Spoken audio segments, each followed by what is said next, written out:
He slid the divorce papers across the white tablecloth like they were nothing, like 5 years of her life were a contract he'd grown tired of renewing. Elias Mercer didn't look up from his phone when he did it. That was the part Serena Vale would remember longest. Not the papers themselves, not the restaurant full of people pretending not to watch, not the way the candlelight caught the gold pen he set beside the documents, with the practiced ease of a man who'd ended things before. It was that he didn't look up. She had dressed carefully that morning without knowing why. Some animal instinct. The gray silk blouse he'd once said made her look like someone's secretary. She'd worn it anyway. "Sign where the tabs are," he said, still looking at his phone. Serena picked up the pen. If you've ever sat across from someone who used to love you and realized they were already gone, not leaving, already gone, then you know exactly what was running through her body in that moment. That particular cold that has nothing to do with temperature. Before we go any further, if this story is hitting different, hit that like button and drop your city in the comments. I want to see how far this one travels. Subscribe if you haven't yet, because what's coming in the next 4 parts is going to shake you. Now let's go back to that restaurant, because Serena Vale just picked up that pen, and the harbor outside is about to change everything. The harborside grill sat at the edge of the marina on the good side of the city, the side where the tablecloths were real linen and the wine list was a separate book. Elias had chosen it deliberately. Serena understood that now, the way she understood looking back that almost everything Elias did was deliberate in the way of a man who confused cruelty with precision. He had made the reservation for 7:30. He had told her only that they needed to talk about the marriage. He had let her spend the afternoon wondering whether this was the conversation where he apologized, or the conversation where he finally said what she'd been watching build behind his eyes for the better part of a year. She had told herself she was prepared for either. She was not prepared for the folder. "I had the attorneys finalize everything last week," he said, still not looking at her. He was reading something on his phone, thumb scrolling with the mild absorption of a man checking sports scores. "The terms are fair. You keep the apartment contents. I'll cover your first 3 months of rent wherever you land." Serena set the pen down. "Elias." "The building management already knows. I spoke to them Thursday." "You spoke to the building management before you spoke to me." He looked up then. Not because she'd said something that registered emotionally.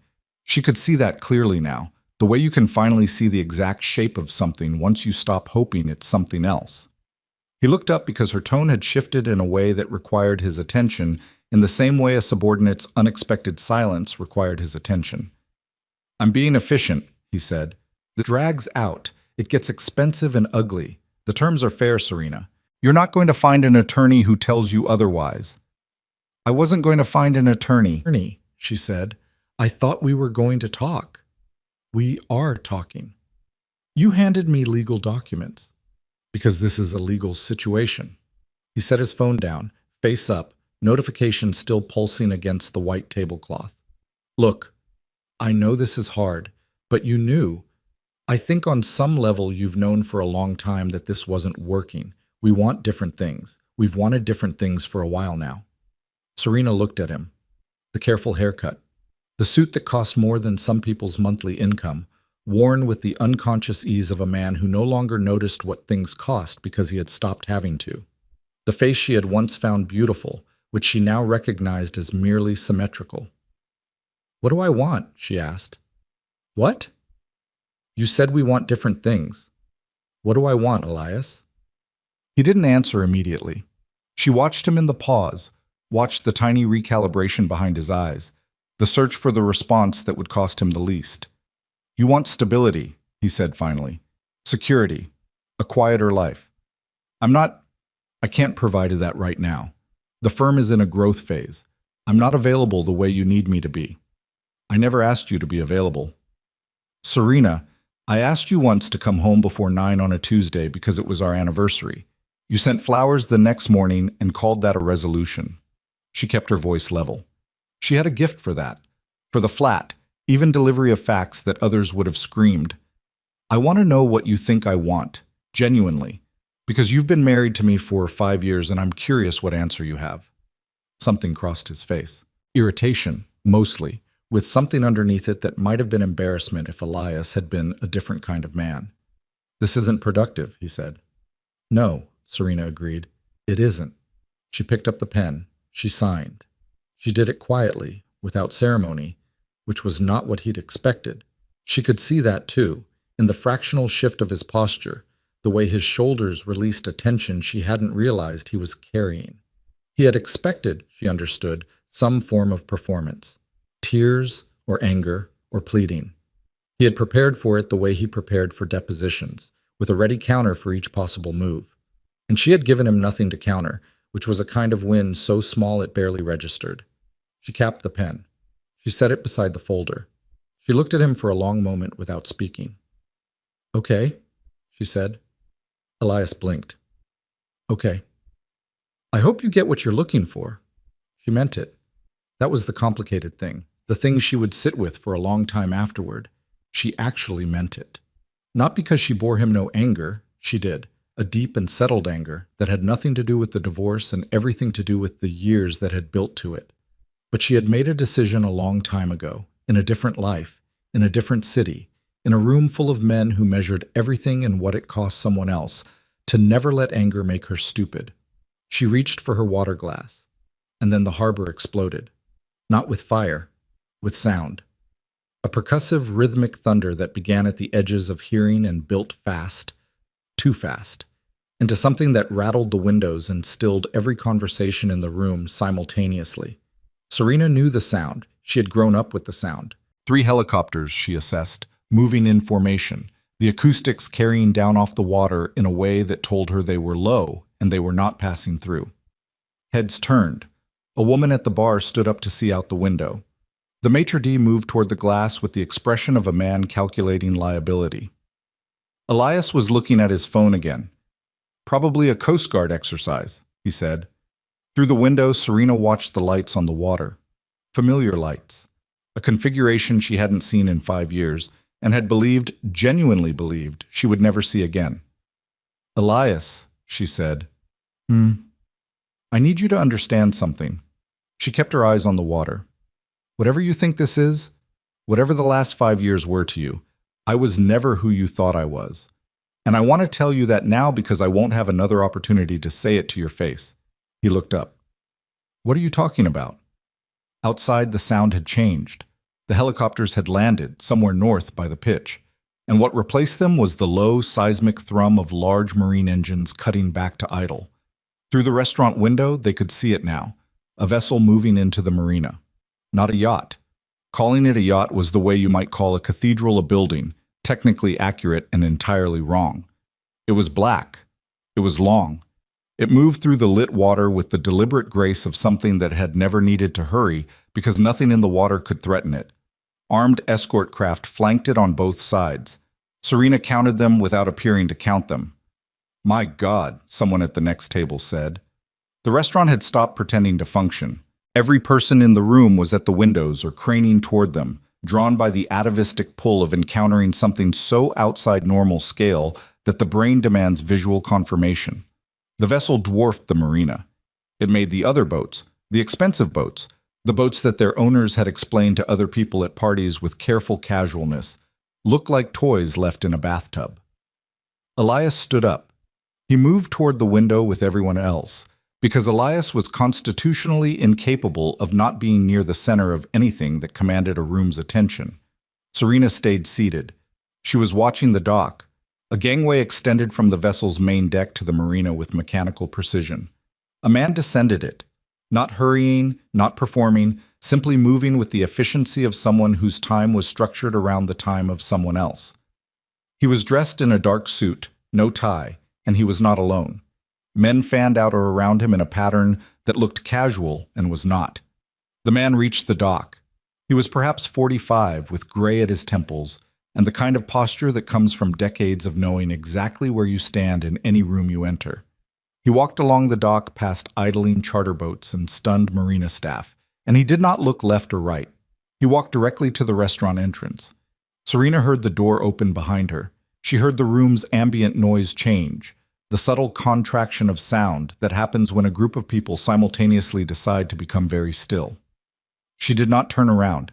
She heard footsteps on the hardwood. Measured, unhurried. 12 steps from the door to her table, give or take, she calculated, and she was right. The man stopped beside her chair. "Miss Vale," he said. His voice was low and precise, the accent blurred smooth by decades of movement between countries. "I apologize for the spectacle. He wanted to come himself. I told him the spectacle would be unavoidable either way." "Victor," Serena said, "you look well. How long have you been in the harbor?" "We came in on Wednesday. He gave you until tonight." A pause. "He was not always patient. He has learned." Serena looked down at the folder on the table. The signed divorce papers. The pen Elias had provided, which had a subtle engraving on the barrel she had noticed and not commented on. His initials, because Elias Mercer's initials were on everything within his reach. She had known, she thought. Not today specifically, but she had known for months that the arrangement was coming undone, and not only the marriage. Something had been shifting at the edges of the life she'd built here, some membrane of carefully maintained anonymity beginning to wear thin. "He knows I haven't changed my mind," she said. "He knows," Victor said. "He also knows that the situation has changed and that you are no longer in a position to be protected by your absence." Serena was quiet for a moment. "Someone tried to move on the Geneva accounts," she said. It was not a question. 6 weeks ago. We contained it, but it was not the first attempt, and the gap between attempts is narrowing." Victor did not shift his weight or change his expression. He had the quality of a man who had delivered news of all categories in his life and had learned to do it without leaking affect in either direction. "There are things you need to know, Miss Vale. Things Lorenzo has been carrying alone for too long." Elias had pushed back through the crowd. Serena heard him before she saw him, the particular velocity of his approach, the energy of a man who has been excluded from something and interprets that exclusion as an error requiring correction. "Excuse me." His voice, the courtroom voice, calibrated to project authority. "Can I help you? Who are you?" Victor looked at Elias for exactly the amount of time required to complete an assessment and did not answer.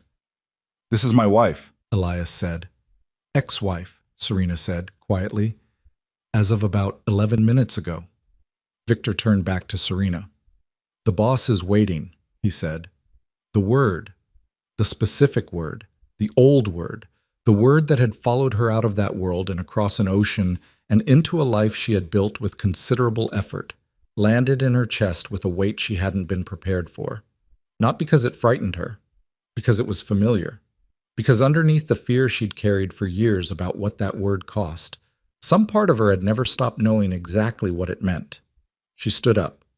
She took nothing from the table except her coat, which was draped over the back of her chair. A simple gray wool coat, nothing that would mark her, which was something she had never quite been able to stop doing, traveling light, carrying nothing that identified. "Serena." Elias caught her arm. Not rough, but definitive, that the grip of a man who does not accept exits he hasn't authorized. "What is this?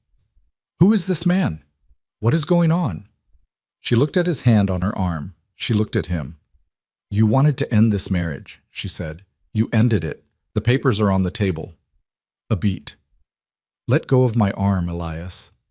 Something in her tone, the same flat, unperformed certainty that had thrown him earlier, made him release her. She saw it happen, saw the moment his hand's grip softened and fell away, and she recognized the expression on his face because she had seen some version of it before, in other places, on other men who had encountered for the first time the particular quality of calm that lives on the other side of having already survived the worst things. Victor stepped back to allow her ahead of him.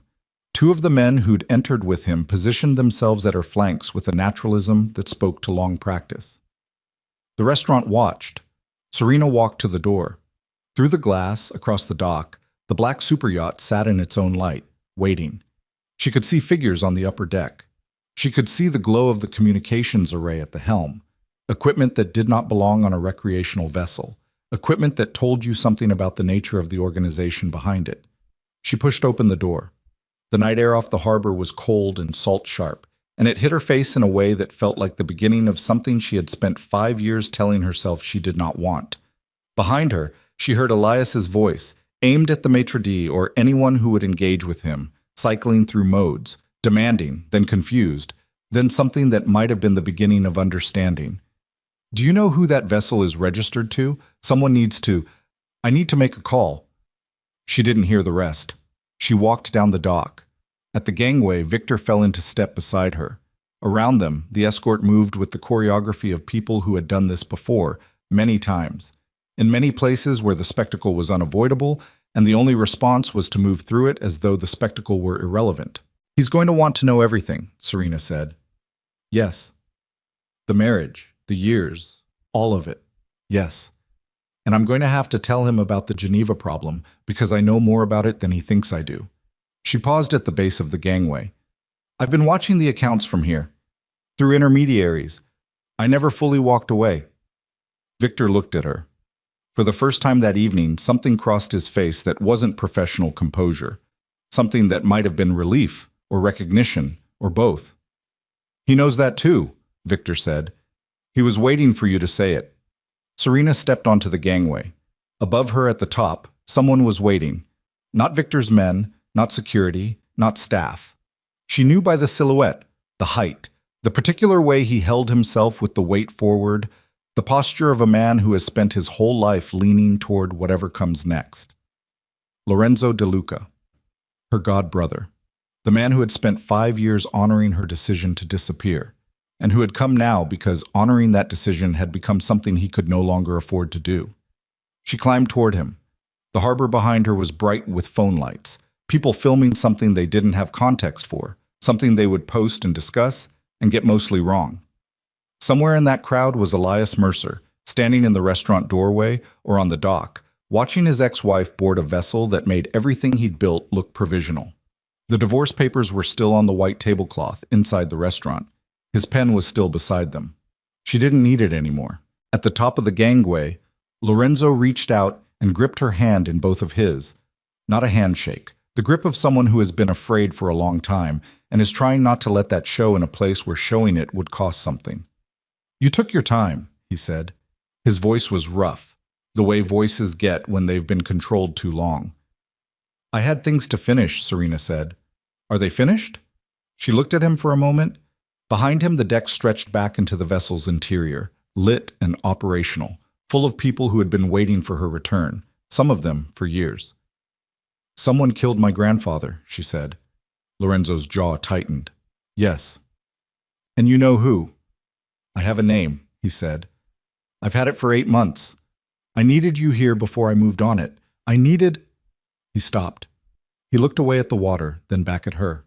In the light from the deck, she could see what 5 years had done to him, the lines that hadn't been there, the way he held tension in his neck and shoulders, like a man who had been bracing against something for a very long time.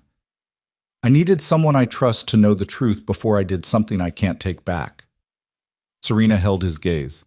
Tell me, she said. Lorenzo pulled her inside before she could say another word.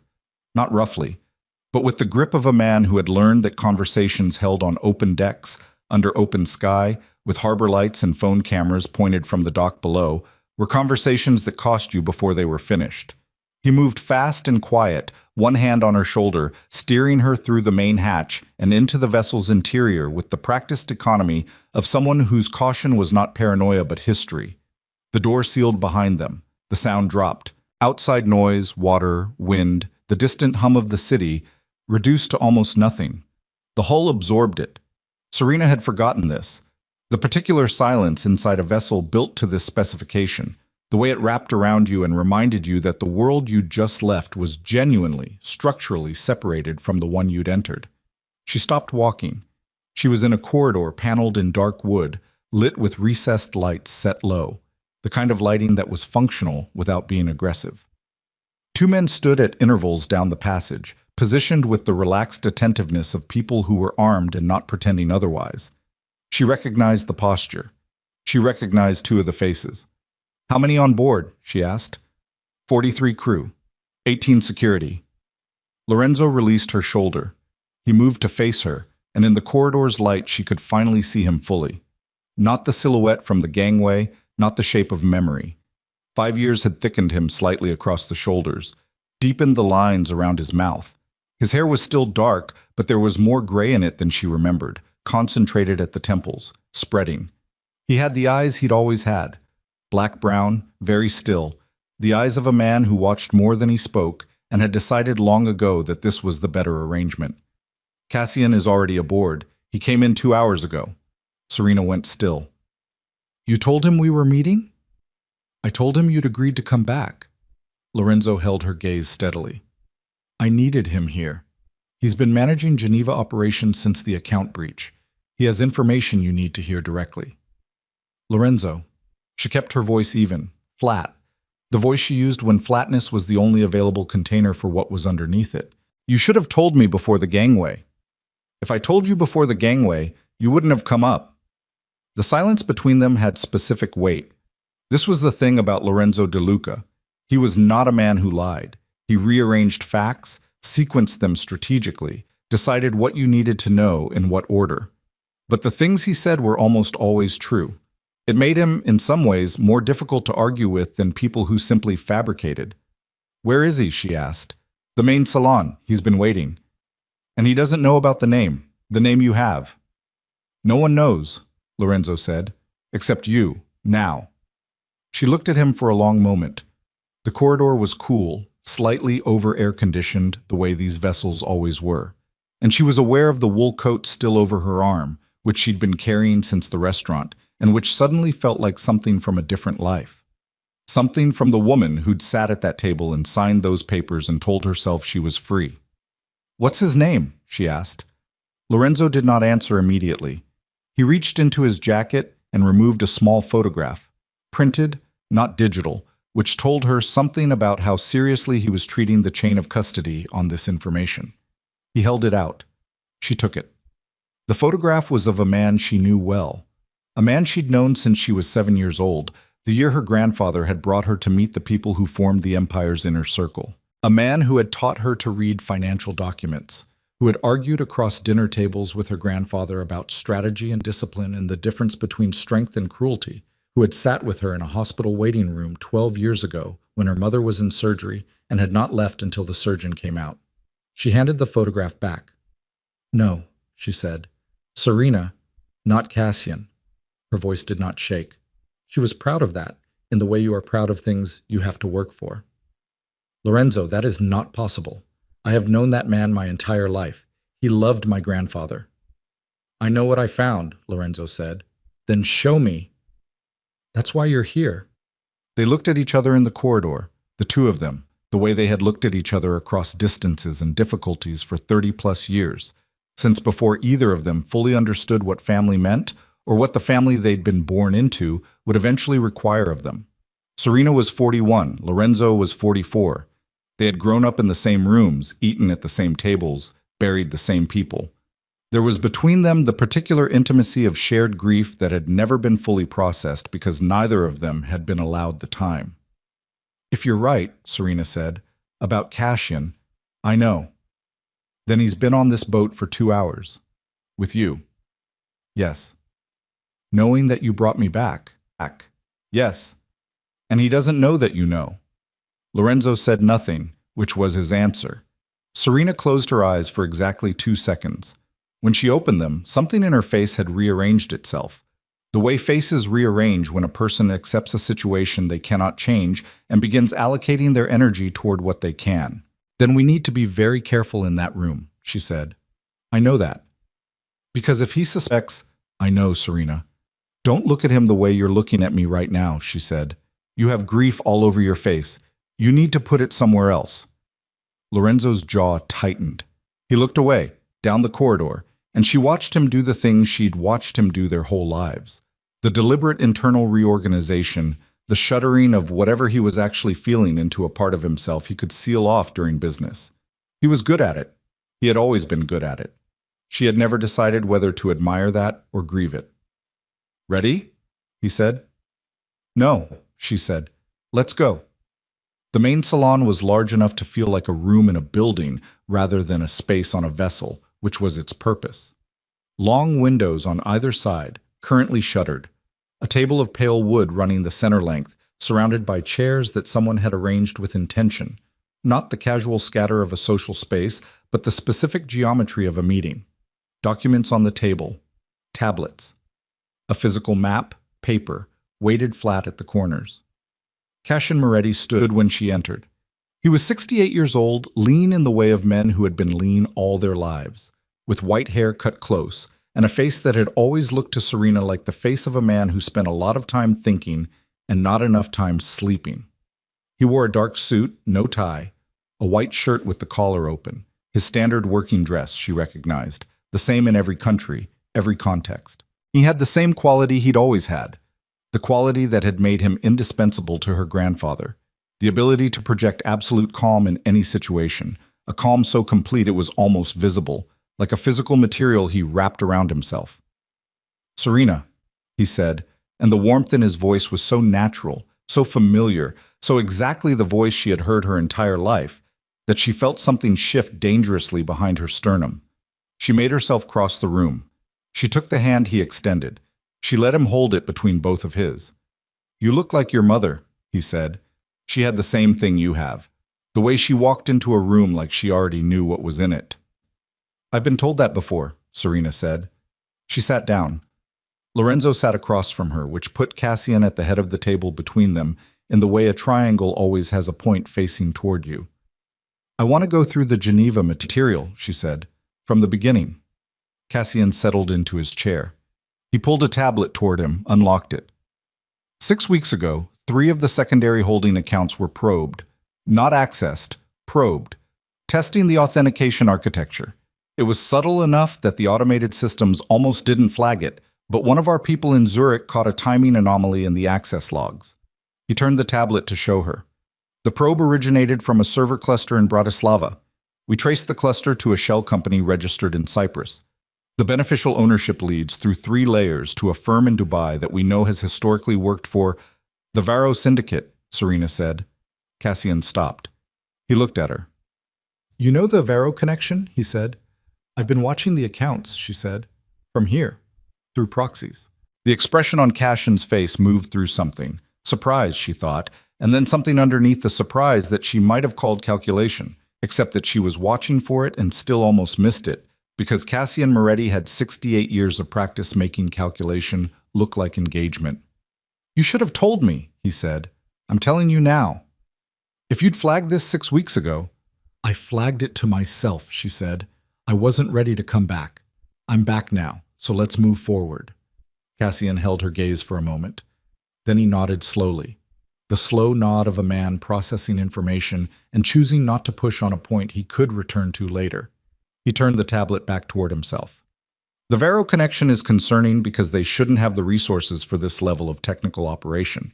They're a second-tier organization at best. They've been second-tier for 20 years, which means either they've had a significant influx of capital and expertise, or someone is handling this operation for them and using their infrastructure as cover. Someone with enough knowledge of our security architecture to know where to probe," Serena said. "Yes. Someone who knew which accounts to target." "The accounts in question," Cassian said, "are not common knowledge. The holding structure was designed by your grandfather with a small circle of—" He stopped. "With a small circle," Serena said. The room was quiet for a moment. Lorenzo had not spoken since they sat down.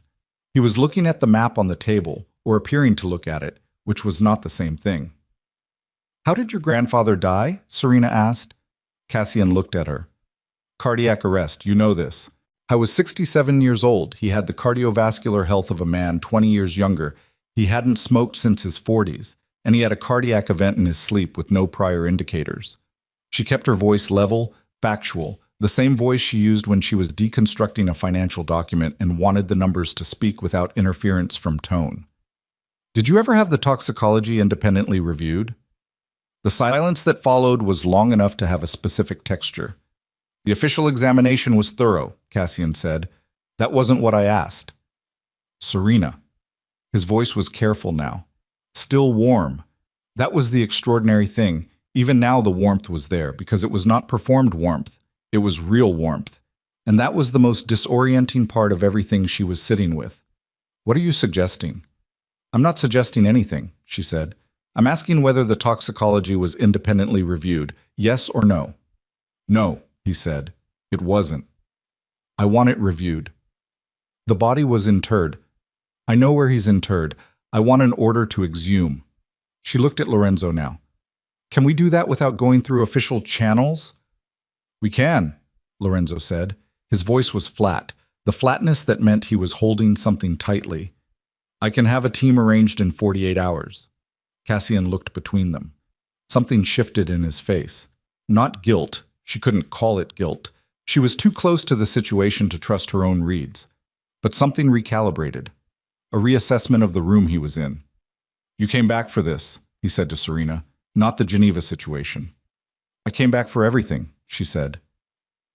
Outside the shuttered windows, she could hear the harbor sounds muffled through the hull. Water, wind, somewhere distant, a boat engine, the real world, going on without them. There's something else, Lorenzo said. Both Serena and Cassian looked at him.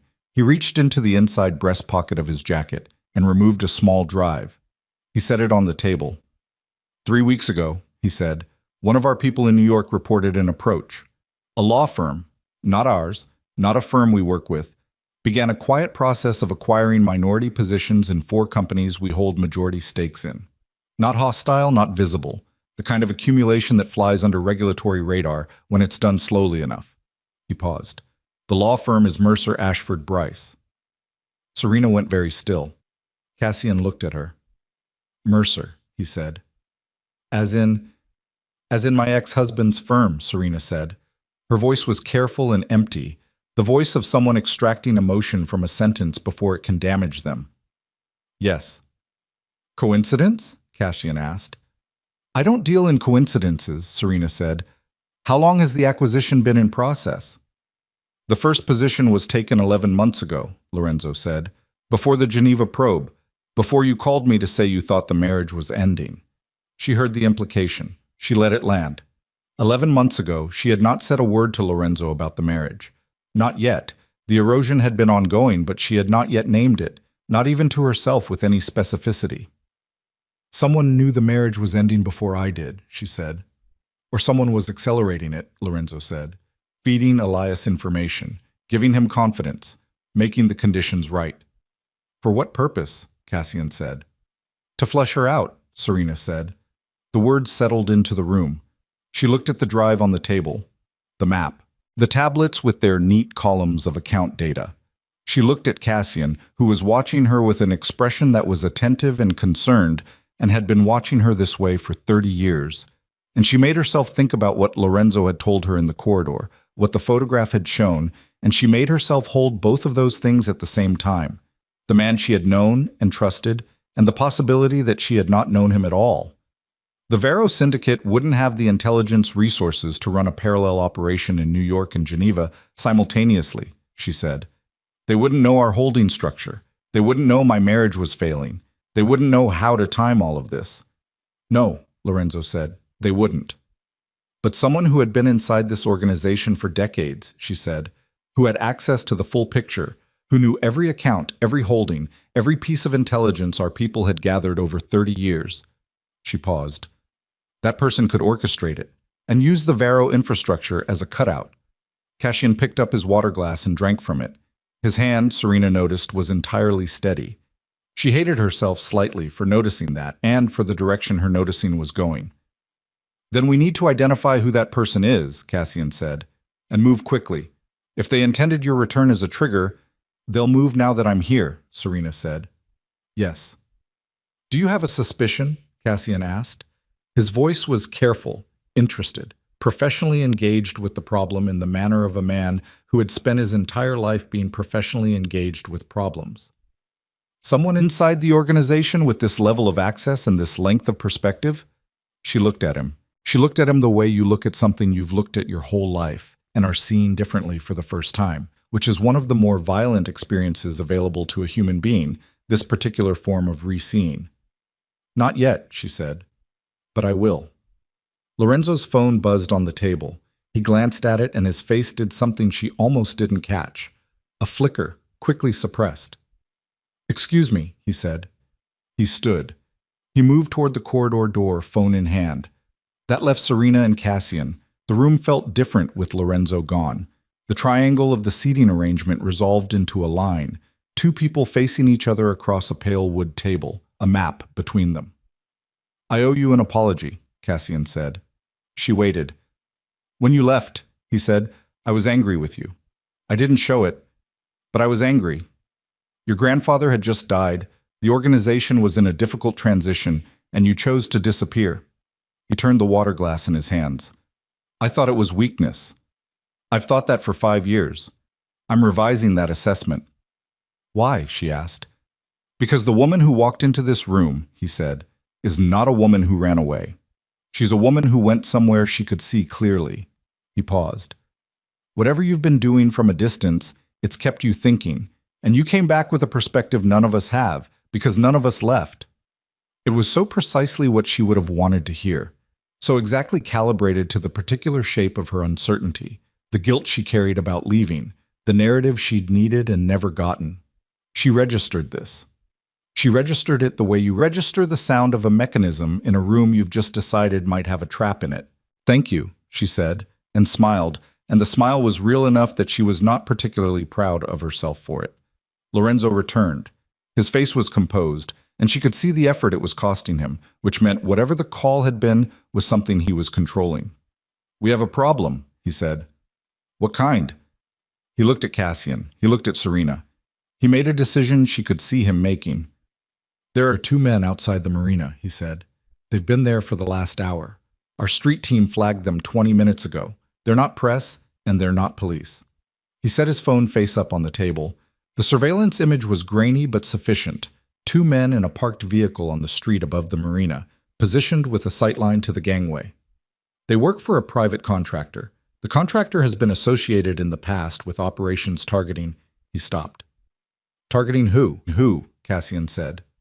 Targeting me, Serena said. Lorenzo nodded once. She looked at the image on the phone. Then she looked at the drive he had set on the table earlier, the drive with the information about Elias's firm and the acquisition positions. They weren't watching for me to arrive, she said. They already knew I was here. They were watching to confirm.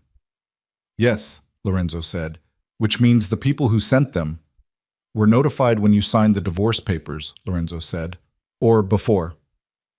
Someone had been waiting for her to complete that process. Someone had needed her to be, legally and formally, a woman with no attachment to the life she'd built here. Someone had needed her untethered before they moved. She thought about Elias in the restaurant, the timing of the papers, the reservation made in advance, the management of the building already notified, everything handled with the efficient precision that Elias always mistook for intelligence, but was actually just the precision of a man who had been given instructions by someone smarter than him and executed them faithfully. Elias, she said. The word came out flat. How long has someone been managing him? Lorenzo's jaw tightened. Based on the acquisition timeline, at minimum 11 months. Based on when we think the approach began. The false financial intelligence, the investment introductions, the off-books meetings, possibly closer to 2 years. 2 years. She had been married to a man for the last 2 years of their marriage, while someone used him as an instrument against her family. He might not have known exactly what he was doing. He almost certainly hadn't. Elias Mercer was many things, but she did not believe he would have knowingly operated against a criminal organization. I was too intelligent for that level of stupid. He was also, she now understood, the kind of man whose ambition could be steered without his knowing it, by the right person with the right resources and the right patience. He's a liability now, she said, to whoever was running him. Yes, Lorenzo said. When they confirm I'm here and I'm engaged with the organization, he becomes a loose end, Lorenzo finished. We need to get him somewhere safe, Serena said. It surprised her, the speed at which she said it, the absence of deliberation. She looked at Lorenzo and saw that he had expected it, had been waiting for it, and she felt a brief irritation at being predictable that she set aside because there were more important things. Not because I owe him anything, because they'll kill him, and he doesn't know why. He's not going to want your protection, Cassian said. That's not relevant, Serena said. Where is he now? Lorenzo checked his phone. Our street team has eyes on him. He's still at the marina. He hasn't left. A pause. He's been sitting on the dock for the last 40 minutes. She thought about Elias sitting on a dock in the dark. She thought about the version of him she'd first known, not the man he'd become, but the man who'd been visible under that man, briefly, early on, when ambition hadn't yet crowded out everything else. She had loved that version. She had tried, for longer than was wise, to wait for it to resurface. It hadn't. That was no longer her problem. But he was still a person, and someone wanted him dead, and that was her problem, whether she wanted it to be or not. "Bring him aboard," she said. Lorenzo stared at her. "Serena, he's safer here than on that dock. Tell the street team to bringing a civilian on board while we have surveillance outside the marina." "Then move the boat first," she said. "Take us out of the harbor. Lose the surveillance. Bring him aboard when we're clear." She looked at Lorenzo with a steadiness she was working to maintain, because under the steadiness, she was extraordinarily tired. The specific exhaustion of a person who has spent years trying to live quietly and has been reminded tonight, very thoroughly, that quiet was never something they were actually allowed. "I am not making a sentimental decision. I am making a strategic one. Elias knows things about the acquisition, about the approach, about whoever has been feeding him intelligence for 2 years, that we need. He is also a point of leverage. They will use him if we don't control where he is." The room was quiet. "She's right," Cassian said. Lorenzo looked at him. Something in Lorenzo's expression tightened almost imperceptibly. "I'll give the order," Lorenzo said. His voice was even. "We'll move in 20 minutes. He left the room again. Serena sat with Cassian in the salon, the pale wood table between them, the map, the drive, the weight of everything she'd walked back into. She was aware of her heartbeat in a way she wasn't usually aware of it. Not fast, but deliberate, each beat a small separate event. Cassian refilled her water glass from the carafe on the table. He did it the way he had always done small attentive things, without drawing attention to it, without making it a gesture, just quietly making the practical situation slightly better. She thought about who he was, the 68 years of him, the man who had argued her grandfather down from decisions that would have destroyed the organization twice. The man who had once told her, when she was 17 and furious about something she couldn't now remember, that power wasn't what you did when you were certain. It was what you did when you weren't. She thought about the photograph Lorenzo had showed her in the corridor. She thought about the steadiness of Cassian's hand on his water glass. And she thought, I need to be wrong about this. I need Lorenzo to be wrong. Because if Cassian Moretti orchestrated her grandfather's death and has been sitting at this table for the last hour, with his carefully calibrated warmth and his precise, useful reassurances, then the organization has a wound at its core that has been bleeding for years. And she thought, I need to find out the truth before he figures out how much she knows. The engines began to shift beneath her feet, the deep vibration of the vessel's propulsion coming to life, power transferring through the hull in a way you felt in your bones more than heard. The boat was moving. Somewhere on the dock they were leaving behind, a man in a parked car was watching them go and reaching for a phone. Somewhere on another dock, Elias Mercer was sitting in the dark, not yet knowing that the people who had used him for 2 years had already decided he was no longer useful. And somewhere in this vessel, in the communications room or the security station or one of the private cabins, someone was already making arrangements that Serena Vale had not authorized and would not have approved. She could feel it, not see it, not name it yet, but feel it the way you feel weather changing before the first visible sign, the drop in pressure, the particular quality of stillness that comes before something breaks. She picked up the drive from the table. She turned it in her fingers.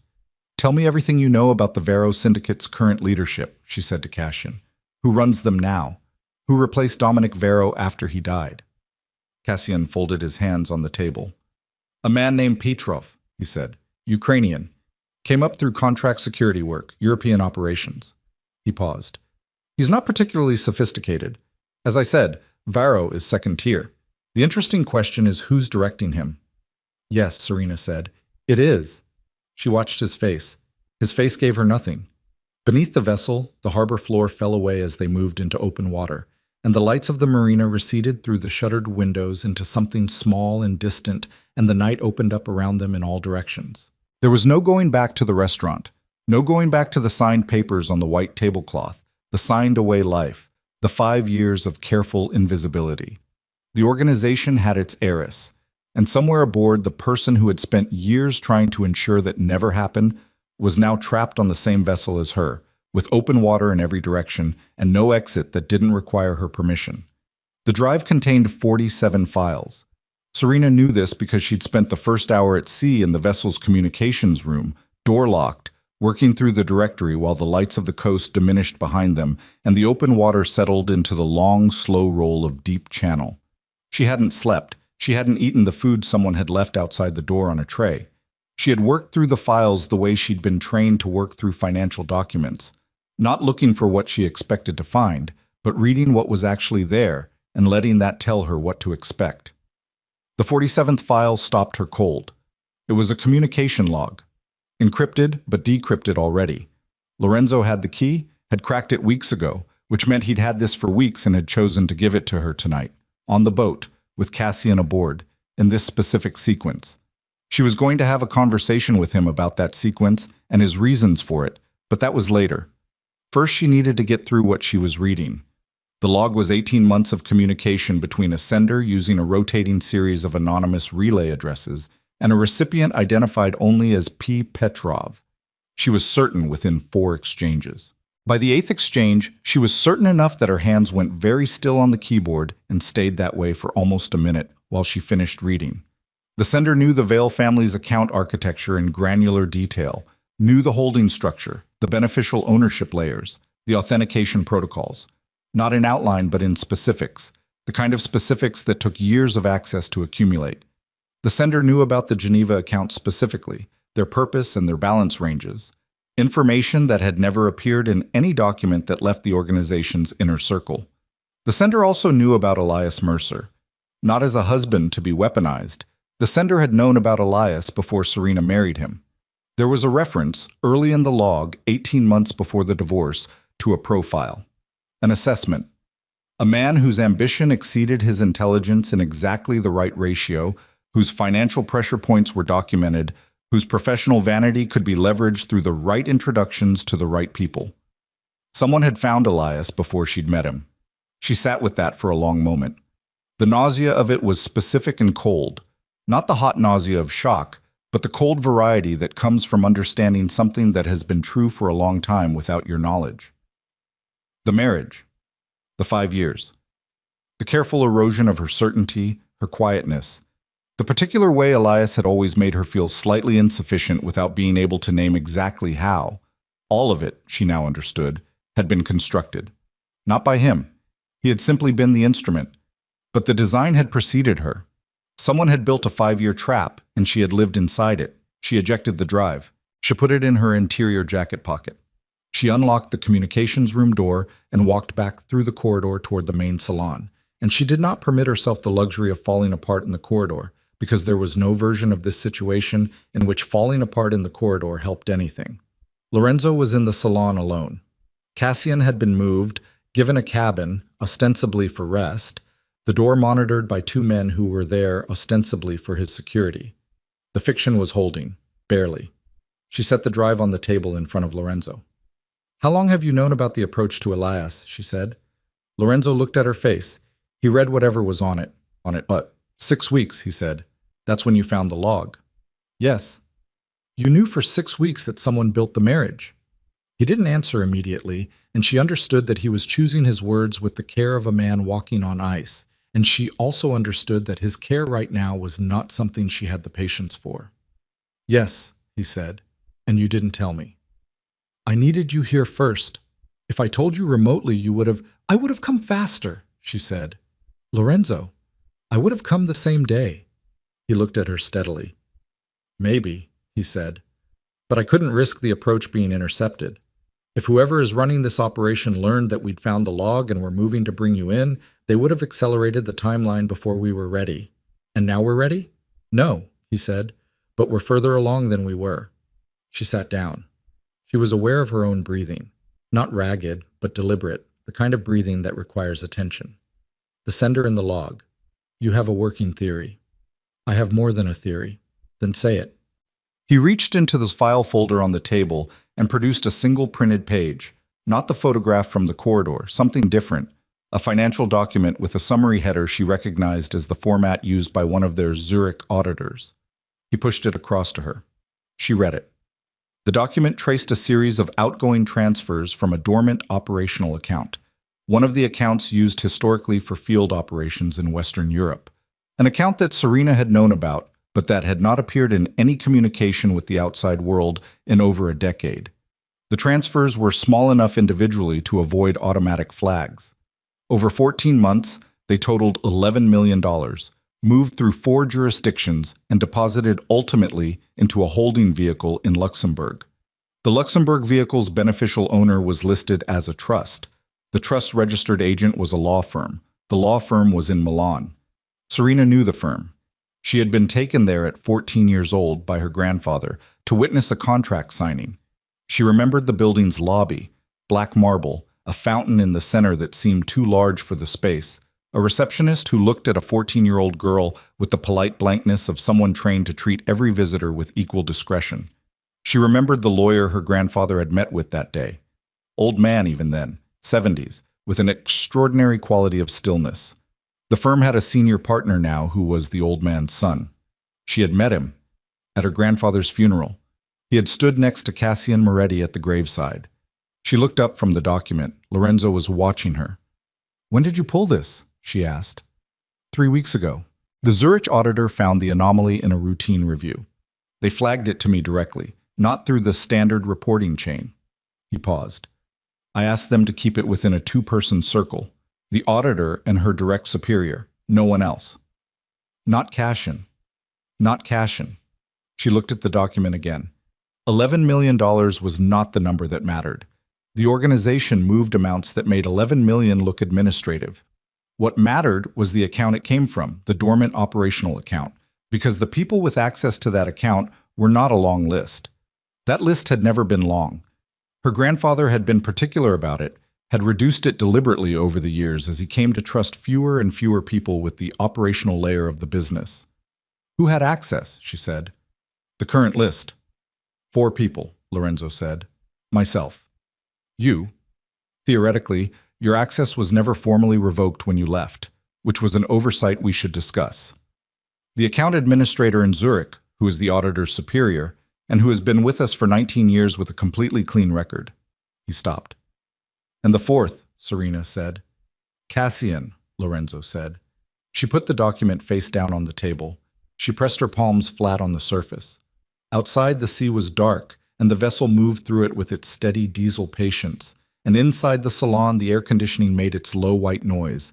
And Serena Vale sat with the understanding that the man who had taught her to read financial documents had spent 14 months systematically draining an account to fund the operation that had killed her grandfather, destroyed her marriage, and driven her into 5 years of voluntary exile. He'll know by morning, she said, that I've read the files. Possibly sooner. He's careful. How many people on this vessel are his? The question landed in the room and sat there. Lorenzo's jaw tightened fractionally. I've been trying to determine that, he said. I believe 3 of the security team have been financially compromised. I can't confirm a 4th. The crew is clean. The crew doesn't have enough organizational access to be useful to him, so there was no incentive to approach them. 3 compromised security personnel on a vessel with 18 security. Yes. Do you know which 3? 2 with certainty. 1 I suspect but haven't confirmed. She looked at him. And Cassian doesn't know that you know any of this. He's been behaving as though he doesn't, but Cassian is very good at behaving. She thought about the salon, an hour ago, Cassian refilling her water glass. The steadiness of his hand, the precisely calibrated warmth in his voice, 68 years old and not one visible crack. Is it possible, she said carefully, that someone else is using Cassian's access without his knowledge? That his credentials were… No, Lorenzo said. The word was flat and final. The log contains references that only Cassian could have written. Contextual knowledge about your grandfather that no one else alive possesses. Details about the internal disputes of the last 5 years that existed only in verbal conversations between Cassian and myself. His voice didn't change. It was the voice of a man delivering a verdict he'd spent months reaching and no longer had any energy to dispute. He killed your grandfather, Serena, and he spent 5 years waiting for you to either stay gone or come back on his terms. When you came back on yours tonight, with the organization intact behind you. He stopped. He became the problem, she said. He's been the problem for 5 years.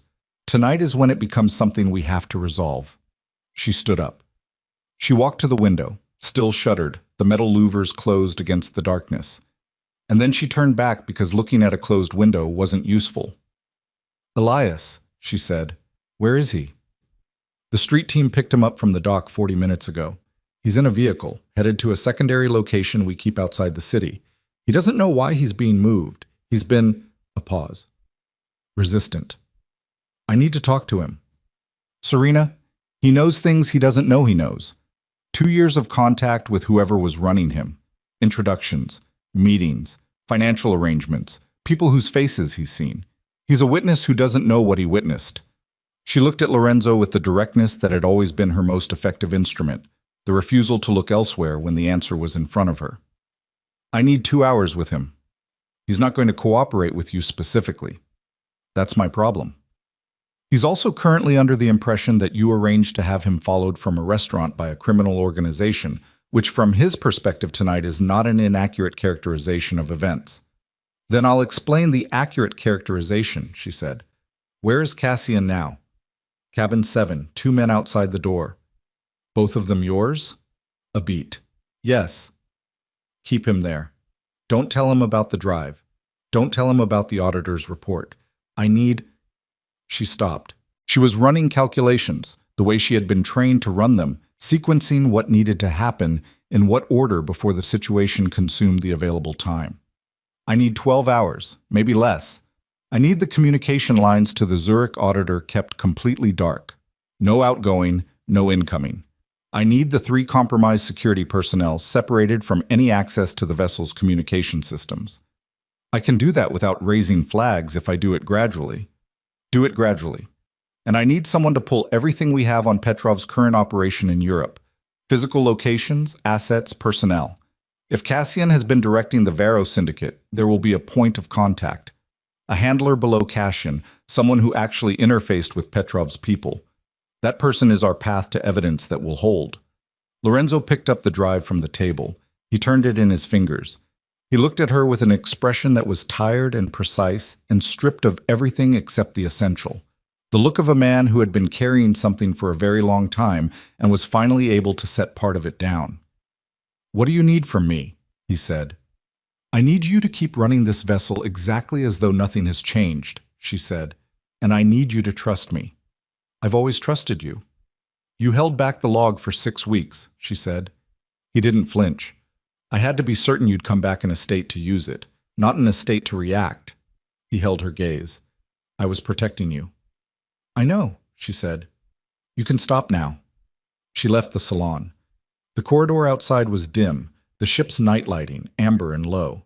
She moved toward the forward section where the guest cabins ran, passing the 2 men stationed outside cabin 7 without looking at them, walking past with the settled pace of someone who belongs in every space she occupies, a quality her grandfather had noted when she was young and had spent considerable effort cultivating, the carriage of authority that precedes formal authority by years.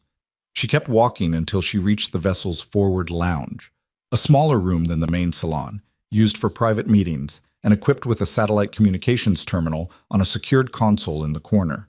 She sat down at the terminal. She did not log in under her own credentials.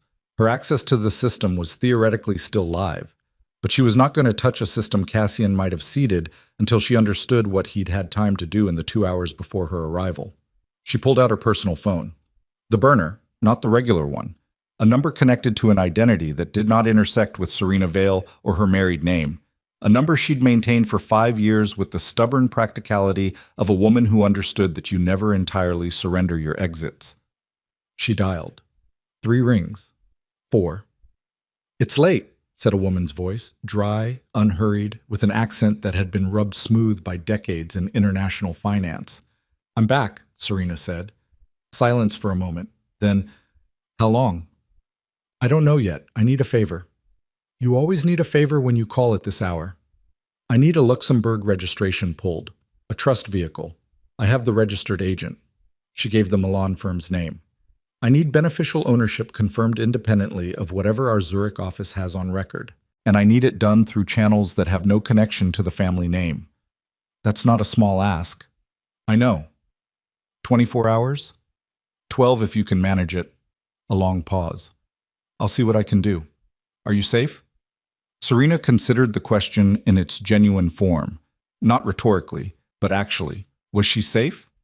On a vessel in open water with a man she now believed had killed her grandfather, with 3 compromised security personnel, with the organization she'd spent 5 years avoiding now structured entirely around her return, with an ex-husband somewhere on the mainland who didn't know yet that he'd been used as a chess piece by someone who had decided long ago that Serena Vale's weakness was the ordinary life she'd tried to build? Not particularly, she said. Call me when you have something. She ended the call. She sat for a moment in the forward lounge, in the amber light, listening to the vessel move through the water. Beneath her feet, through the hull, she could feel the engine's pulse, steady, mechanical, indifferent to everything happening above it. She thought about her grandfather.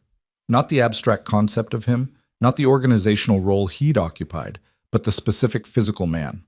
The smell of the tobacco he gave up, but still kept in his desk drawer because he liked the smell. The way he laughed at his own jokes first, before the punchline, unable to contain it. The argument they'd had the last time she'd seen him alive. She had told him she was leaving, that she was done, that she could not continue in this life, and he had looked at her for a long moment without speaking, and then said, very quietly, that he understood, and that he would miss her, and that she should go before she couldn't anymore. Had he known then? Had he known, or suspected, that someone inside the circle was working against him, and had he sent her away not out of acceptance, but out of protection? She was never going to be able to ask him. The thought arrived without softness, and she let it arrive that way, without the cushioning she might once have reached for. The door to the forward lounge opened. She turned. It was not who she expected. It was not one of Lorenzo's men, not Cassian, not Victor. It was one of the security personnel she had identified on her mental list. A man named Drazen, broad-shouldered, with a face that had been rearranged by violence at some point in his past, one ear slightly lower than the other. He had been with the organization for 3 years. He had come from a previous position with a security contractor in Eastern Europe. He was one of the 2 that Lorenzo had identified with certainty. He had a phone in his hand. "Miss Vale," he said. His voice was careful. "I'm sorry to disturb you." "What do you need, Drazen?" He looked at the phone in his hand. He looked at her. She watched his face with the absolute attention she reserved for moments where the content of a face mattered more than the content of words. "There's been a development," he said. "Mr. DeLuca asked me to inform you personally." "Then why didn't Mr. DeLuca call me himself?" Drazen's eyes moved, fractionally, briefly, to the communication terminal in the corner, then back to her face. "The communication systems have been briefly restricted," he said, "a security precaution." She went very still inside. Outside, she kept her body exactly as it was, hands in her lap, spine straight, face arranged in the expression of mild attention she'd been wearing. The communication systems had been restricted. Lorenzo had told her he was going to do exactly that, gradually, without raising flags, separating the compromised personnel from system access. But Lorenzo had not told her he was going to do it in the next 40 minutes, which meant one of 2 things.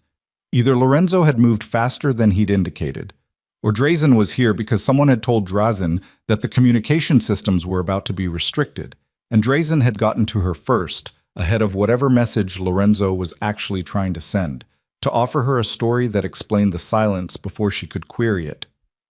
"What's the development?" she said. "A boat has been following us," Drazen said, "since we left the harbor. Our radar picked it up 20 minutes ago. Fast-moving, running dark. Mr. DeLuca has asked everyone to remain in their current locations while we assess." "A boat following us," she repeated. "Yes, Miss Vale. And Mr. DeLuca wants me to stay in this room. As a precaution." She looked at him. He met her eyes with the practiced composure of a man who had rehearsed this conversation, who had decided on the correct expression and was wearing it with confidence. She stood up.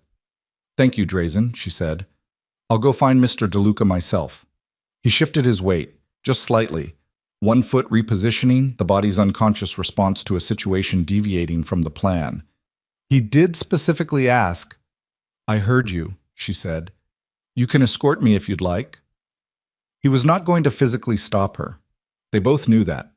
Whatever had been decided, stopping her physically in a corridor of a vessel full of Lorenzo's people was not in any plan Drazen would have been given.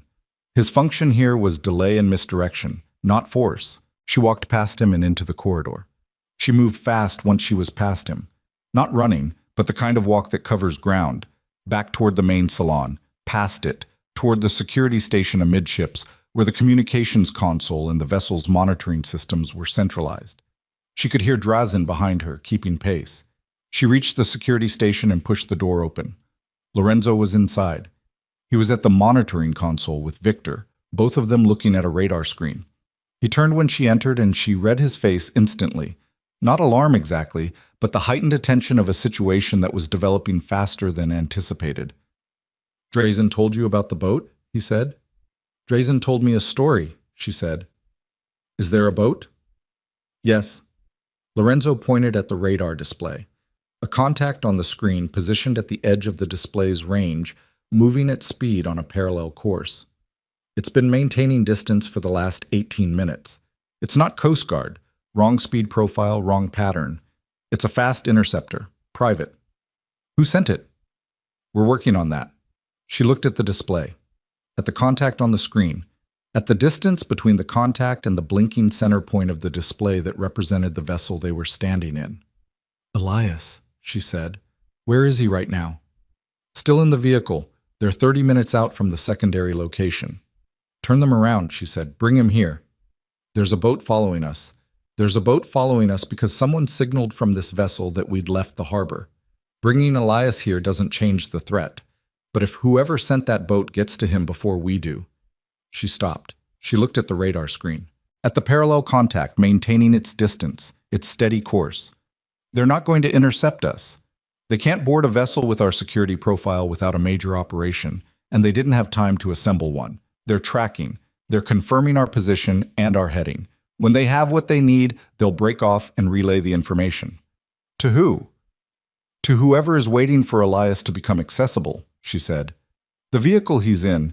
Does whoever sent this boat know about the secondary location?" Lorenzo looked at Victor. Victor's face was very controlled. "It's possible," he said carefully. "If the compromised personnel had access to operational planning. If they had access to the vehicle routing," Serena said, "then the secondary location is already known." She turned back to Lorenzo. "Call the vehicle. Tell them to change course.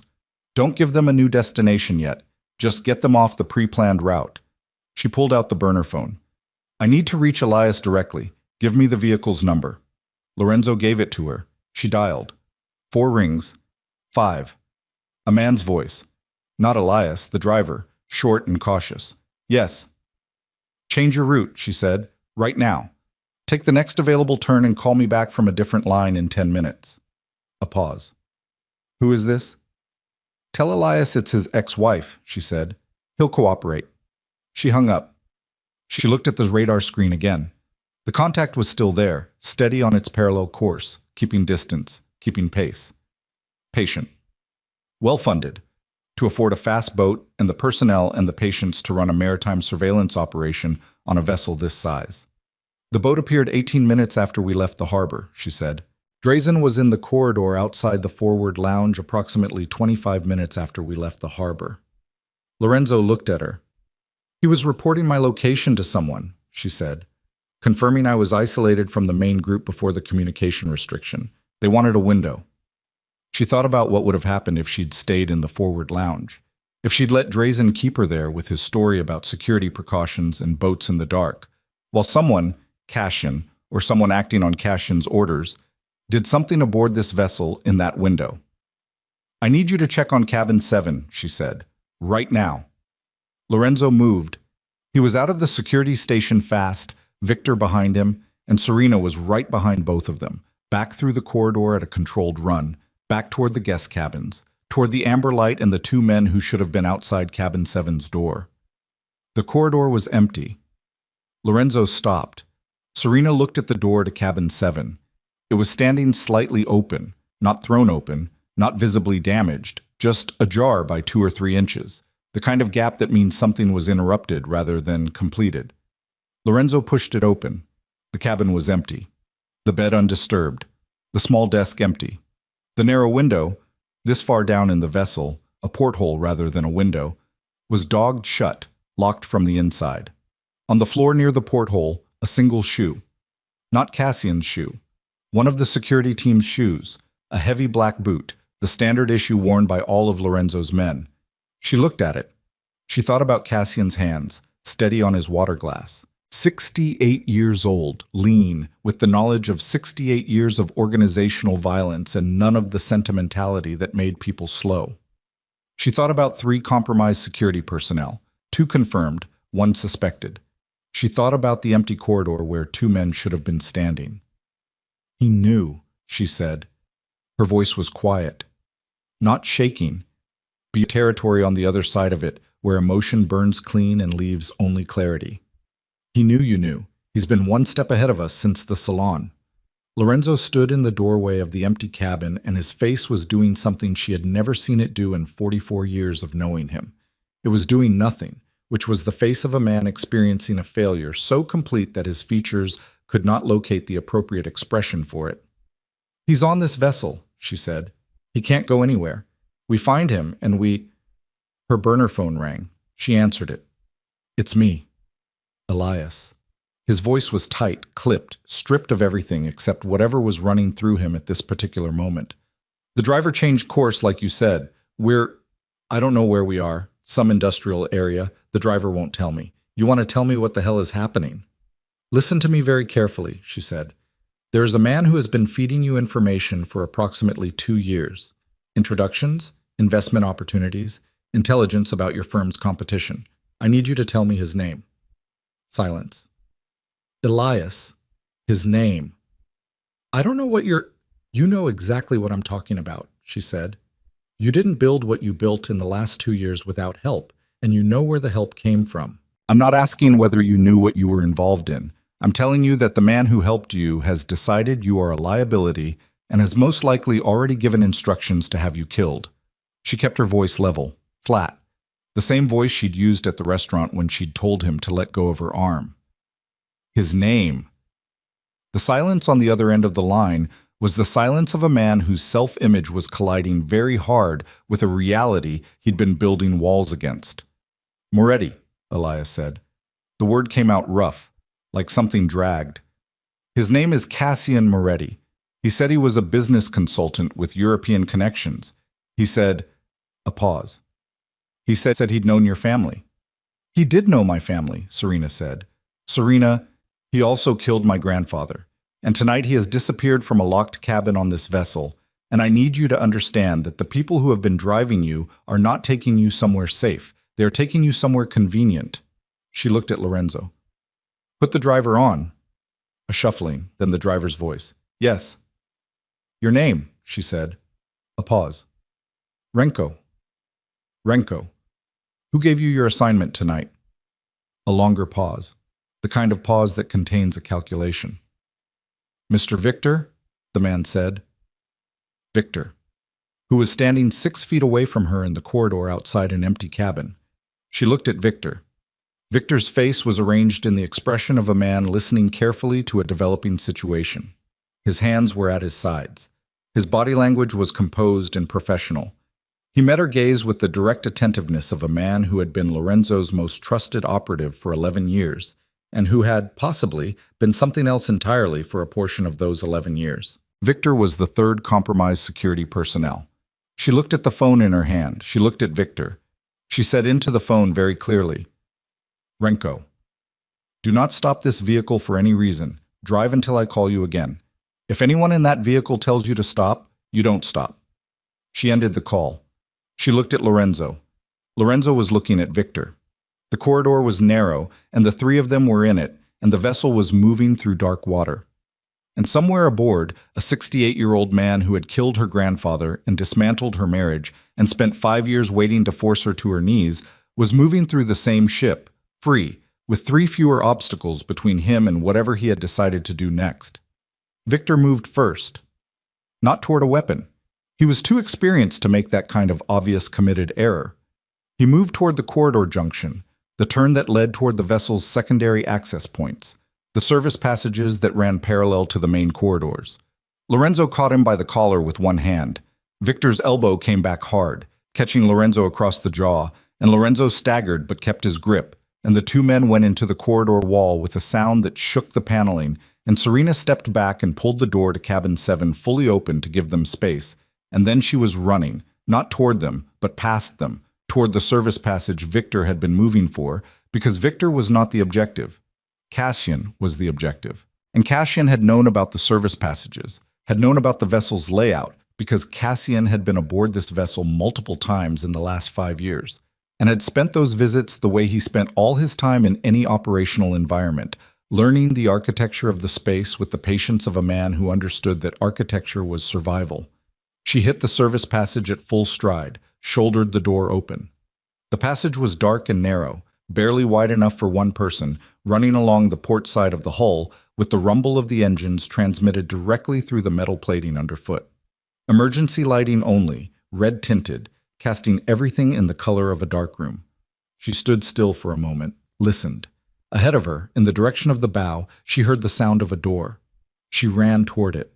The door at the end of the service passage opened onto the engine room access platform. Serena knew it before she reached it because the sound changed. The muffled engine rumble that had been traveling through the hull, plating directly into her feet, became something physical and total. A wall of noise that hit her when she pushed through the door and stopped her for half a second while her body adjusted to the assault of it. Heat, sound, vibration. The engine room of a vessel this size was not one room but a series of interconnected compartments, steel walkways over machinery, the smell of fuel and hot metal, and the particular industrial humidity that had no equivalent anywhere outside of spaces like this. Emergency lighting here too, but supplemented by the operational lighting of the machinery itself. Gauges and displays and status panels throwing amber and green across the walkways in moving patterns as the engines cycled through their rhythms. She stepped onto the upper walkway. Below her, through the steel mesh of the grating, the main drive systems. 2 enormous marine diesels running at cruise power, their housings streaked with grease and condensation, the floor around them pooled with standing water from the cooling systems. The noise was so complete it pressed against thought. She had to breathe deliberately through it. She scanned the walkway. Movement, left. Below her, on the lower service platform, where the secondary systems ran, pumps, electrical panels, the backup generator housing. A figure moving fast along the platform toward the stern section, toward the emergency exit ladder that ran up through the hull to the aft deck. Cassian. Even from this angle and this light she knew him. The posture, the economy of movement, the way he navigated the space without hesitation, which told her he had been in this room before, had learned it, had prepared for exactly this route. She moved. The walkway ran above and parallel to the lower platform, connected by a steel staircase at the midpoint. She hit the stairs at speed, her hand on the rail because the mesh was wet from condensation, and a fall here would end this, and she was not going to fall. She took the stairs 2 at a time, hit the lower platform, and the gap between them was now 30 feet and closing. Cassian heard her, or felt the platform vibration change, or saw movement in his peripheral vision, and turned. In the operational lighting of the engine room, his face was all shadow and green amber, which should have made him harder to read and didn't, because she knew his face too well, had been reading it for 34 years. What was on it was not guilt, not fear. It was something she'd never seen there before in all those years, and it took her a moment to name it because she'd never had occasion to look for it. Relief. As though this being seen, being caught, being in this room with her, was something he had been waiting for. She stopped 6 feet from him. The noise of the engines was so complete that she had to pitch her voice differently to cut through it, less projection than placement. "Where are you going?" she said. "Stern ladder," he said. "There's a rigid inflatable in the aft housing. I had it stocked 3 days ago." "3 days ago," she said. "Before I arrived. I prepared for several outcomes." His voice was what it had always been, measured, low, completely in control of the breath that produced it. This was one of them. "You're not getting to the ladder," she said. "Serena." He said her name the way he always had, with the specific weight of someone who had watched her become what she was and felt, genuinely felt, some form of proprietary attachment to the process. "Step aside." "Tell me why," she said. He looked at her. The engines ran. The walkway trembled faintly underfoot.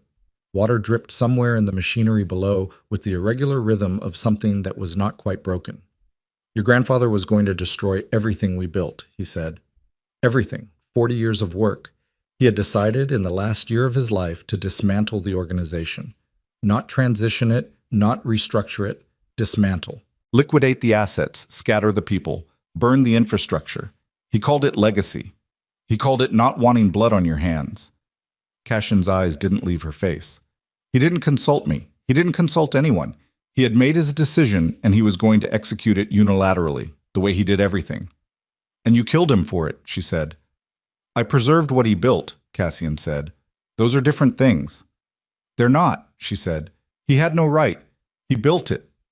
The words came out of her harder than she intended, cutting through the engine noise with a force that surprised her. He built every piece of it. He had every right. And you? Cassian's voice didn't rise. It never rose.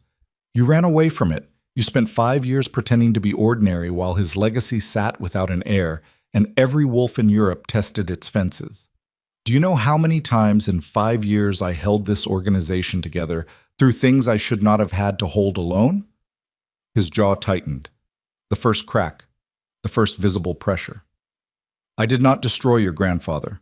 I continued his life's work after he lost his nerve. You manipulated my marriage, she said. You found Elias before I did. You engineered the introduction. A pause. Yes. Why? Because you needed to fail, he said. It came out flat and certain, the delivery of a man stating something he had concluded long ago and made peace with. You needed to try the ordinary life and have it collapse, because until it collapsed, you were never coming back, and the organization needed you back, and I needed... He stopped. Something moved in his face. You needed me compromised, she said. You needed me to come back damaged and raw and grieving a marriage so that I would need your guidance, so that you would continue to be the person holding the center. He didn't answer. That was the plan, she said, not to stop me from leading, to lead through me. The relief she'd seen on his face when she'd caught him, she understood it now. This conversation, the exposure after years of management. There was a kind of relief in it that was genuine and that had nothing to do with surrender. It was the relief of a man who had been maintaining a fiction for so long that the end of it, whatever form the end took, was something his body needed the way lungs need air. You loved my grandfather, she said. Yes, he said. And for the first time in those 2 letters, something cracked. Not dramatically, not tears, not visible distress, just a fractional shift in the control around his mouth, a tightening that was not strength. And you killed him. I made a decision, he said, the way he taught me to make decisions. Clearly, without sentiment, for the good of the whole. The way he taught you, she said, and then you used what he taught you to end him. She watched him absorb that. She watched the absorption move through him, slow and complete, the way something heavy settles into water. Behind her, she heard the engine room access door open. She did not turn around. She kept her eyes on Cassian, on his hands, on the 6 feet between them on the wet platform. Serena. Lorenzo's voice from behind her, cutting through the engine noise, followed by the sound of more than one person on the metal stairs. Cassian reached into his jacket. She moved before she had consciously decided to move, forward and left, closing the distance between them from 6 feet to 2 in the time it took the situation to change, and she had her hand on his wrist before he had the weapon fully clear, and they were very close, close enough to breathe the same air, and she could feel the bones of his wrist under her grip and the resistance in them, the wiry, sustained strength of a man who was 68 and lean and had lived a life that kept you physically capable. Don't, she said. One word, directly into his face. He looked at her. The weapon, a compact pistol, small-framed, was halfway between his jacket and level, her grip on his wrist holding it in the liminal space between potential and action. Lorenzo was on the platform now. She heard him. She heard more footsteps, multiple, careful, the controlled approach of people who were armed and aware that they were approaching a situation where shooting was not the first available option because of geometry and the person in the way. It's over, she said to Cassian, quietly. Through the engine noise, quiet, just between them. You're on a vessel in open water. There is nowhere to exit that you control. The plan failed. Plans fail, he said. His voice was still steady. His pulse, under her fingers on his wrist, was elevated but not panicked. The pulse of a man running hard, not a man breaking. The organization survives plans failing. I've seen it survive worse than this. Not this, she said. You can't prosecute me, he said. Not through any channel that doesn't expose the family. You know that. Whatever you do with me, it has to happen outside legitimate systems. And outside legitimate systems, I have relationships, resources, contingencies. The Luxembourg vehicle, she said. The 11 million. The Zurich audit report. The communication log. She watched his eyes process each item. The connection to Petrov. Your handler below you. We'll have a name for them inside 48 hours. And that name leads back to you through documentation that exists in multiple secured locations that are not on this vessel and not accessible to anyone who answers to you. She held his gaze. The contingencies are gone, Cassian. Something shifted. Something she had never seen shift in him across 34 years and the full range of situations in which she had observed him operating. He released the weapon. Not dropped. Released. Deliberate. The choice of a man who was not going to give up a weapon because force compelled it, only because he decided to. She took it from his hand. She stepped back. He stood on the platform without the weapon, and he looked, for the first time in her memory, like a man his age. Lorenzo took him by the arm. His face was hard and closed, and there was blood on his jaw from where Victor's elbow had connected, and none of the hardness was about the blood. He looked at Cassian with the face of a man looking at the person who killed his uncle, and he did not say anything, which was its own form of speech. They moved off the platform. Serena held the weapon at her side.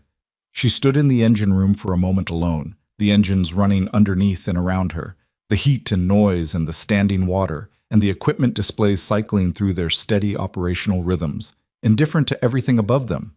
Her hand was not shaking. She noted this with the detached precision she applied to things about herself that she wasn't sure were good signs.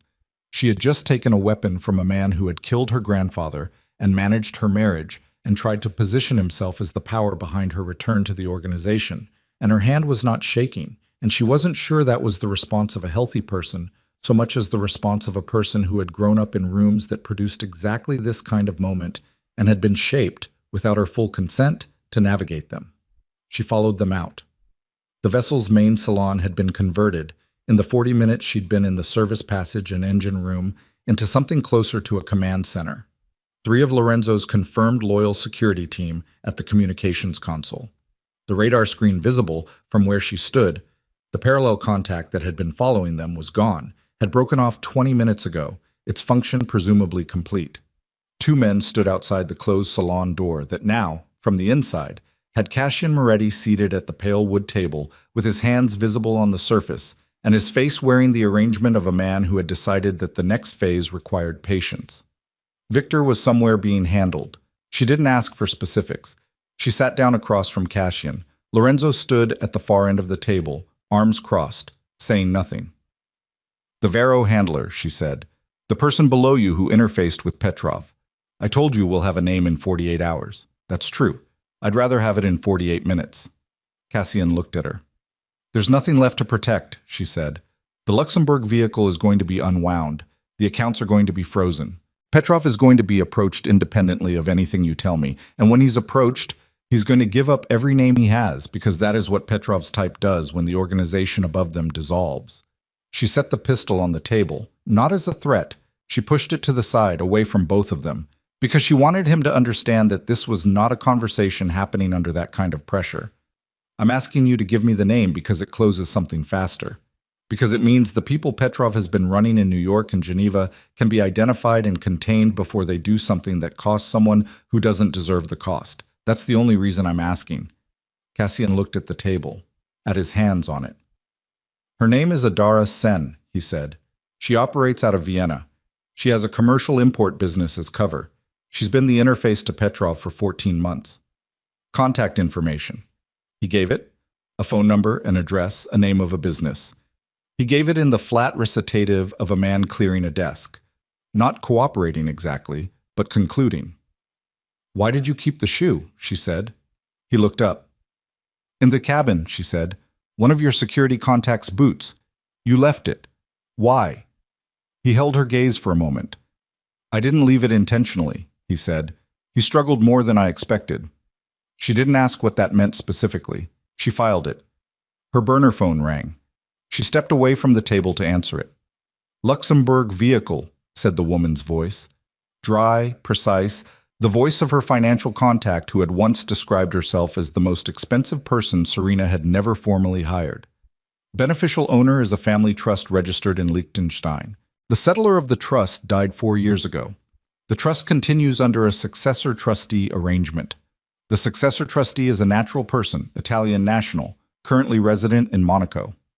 A pause. The name on the trustee registration is not Cassian Moretti. Serena's hand tightened on the phone. What name? She said. Her contact said the name. Serena stood very still. She turned slowly and looked at the salon, at the table, at Cassian sitting with his hands flat on the pale wood, and at Lorenzo standing at the far end with his arms crossed, and at the two men on the door, and she ran the name her contact had just given her through every file of her memory. The financial documents, the log, the Zurich audit report, the photograph Lorenzo had shown her in the corridor outside the salon 3 hours ago. The photograph of Cassian Moretti. The photograph Lorenzo had produced from his jacket when she'd asked him who was responsible. She thought about the sequence. The photograph first, before documentation, before the drive, before the audit report. A photograph which proved nothing except proximity. And then the documentation, provided by Lorenzo, interpreted by Lorenzo, sequenced by Lorenzo, in an order that told her a story. She thought about who had access to the dormant operational account. 4 people. Lorenzo. Herself. The Zurich administrator. Cassian. She thought about Victor. Victor, who had been Lorenzo's most trusted operative for 11 years. Victor, who had been in the security station with Lorenzo when she'd arrived there. Victor, who had made the move toward the service corridor rather than engaging directly. She thought about Lorenzo's face in the corridor outside cabin 7 when they'd found it empty. The expression she'd interpreted as a man experiencing failure. The expression that could also, she now understood, be a man experiencing a plan departing from its intended shape. She thought about Cassian in this room, seated, compliant, giving her a name in Vienna and an address and a phone number. Too fast. Too clean. The compliance of a man who has calculated that compliance is the correct move, not the compliance of a man who is broken. She thought about what Cassian had said on the platform, about her needing to fail, about the ordinary life collapsing, about the organization needing her back. All of it true. All of it building the picture of a man guilty of everything Lorenzo had said. The name her contact had given her was not a name she associated with Cassian. It was a name she associated with the early organizational structure, the pre-grandfather era, the formation period, the network that had existed before her grandfather had taken control and restructured everything around himself.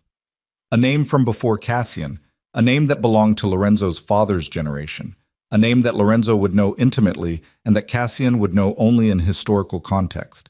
She ended the call. She looked at the room. Lorenzo was watching her with the attentiveness of a man reading a face. She had told him in the corridor before they'd entered the salon the first time that he needed to put his grief somewhere else, that he had grief all over his face. She had interpreted that grief as grief about Cassian. She was no longer certain what it was grief about. "Excuse me," she said. Her voice was level. She looked at the men on the door.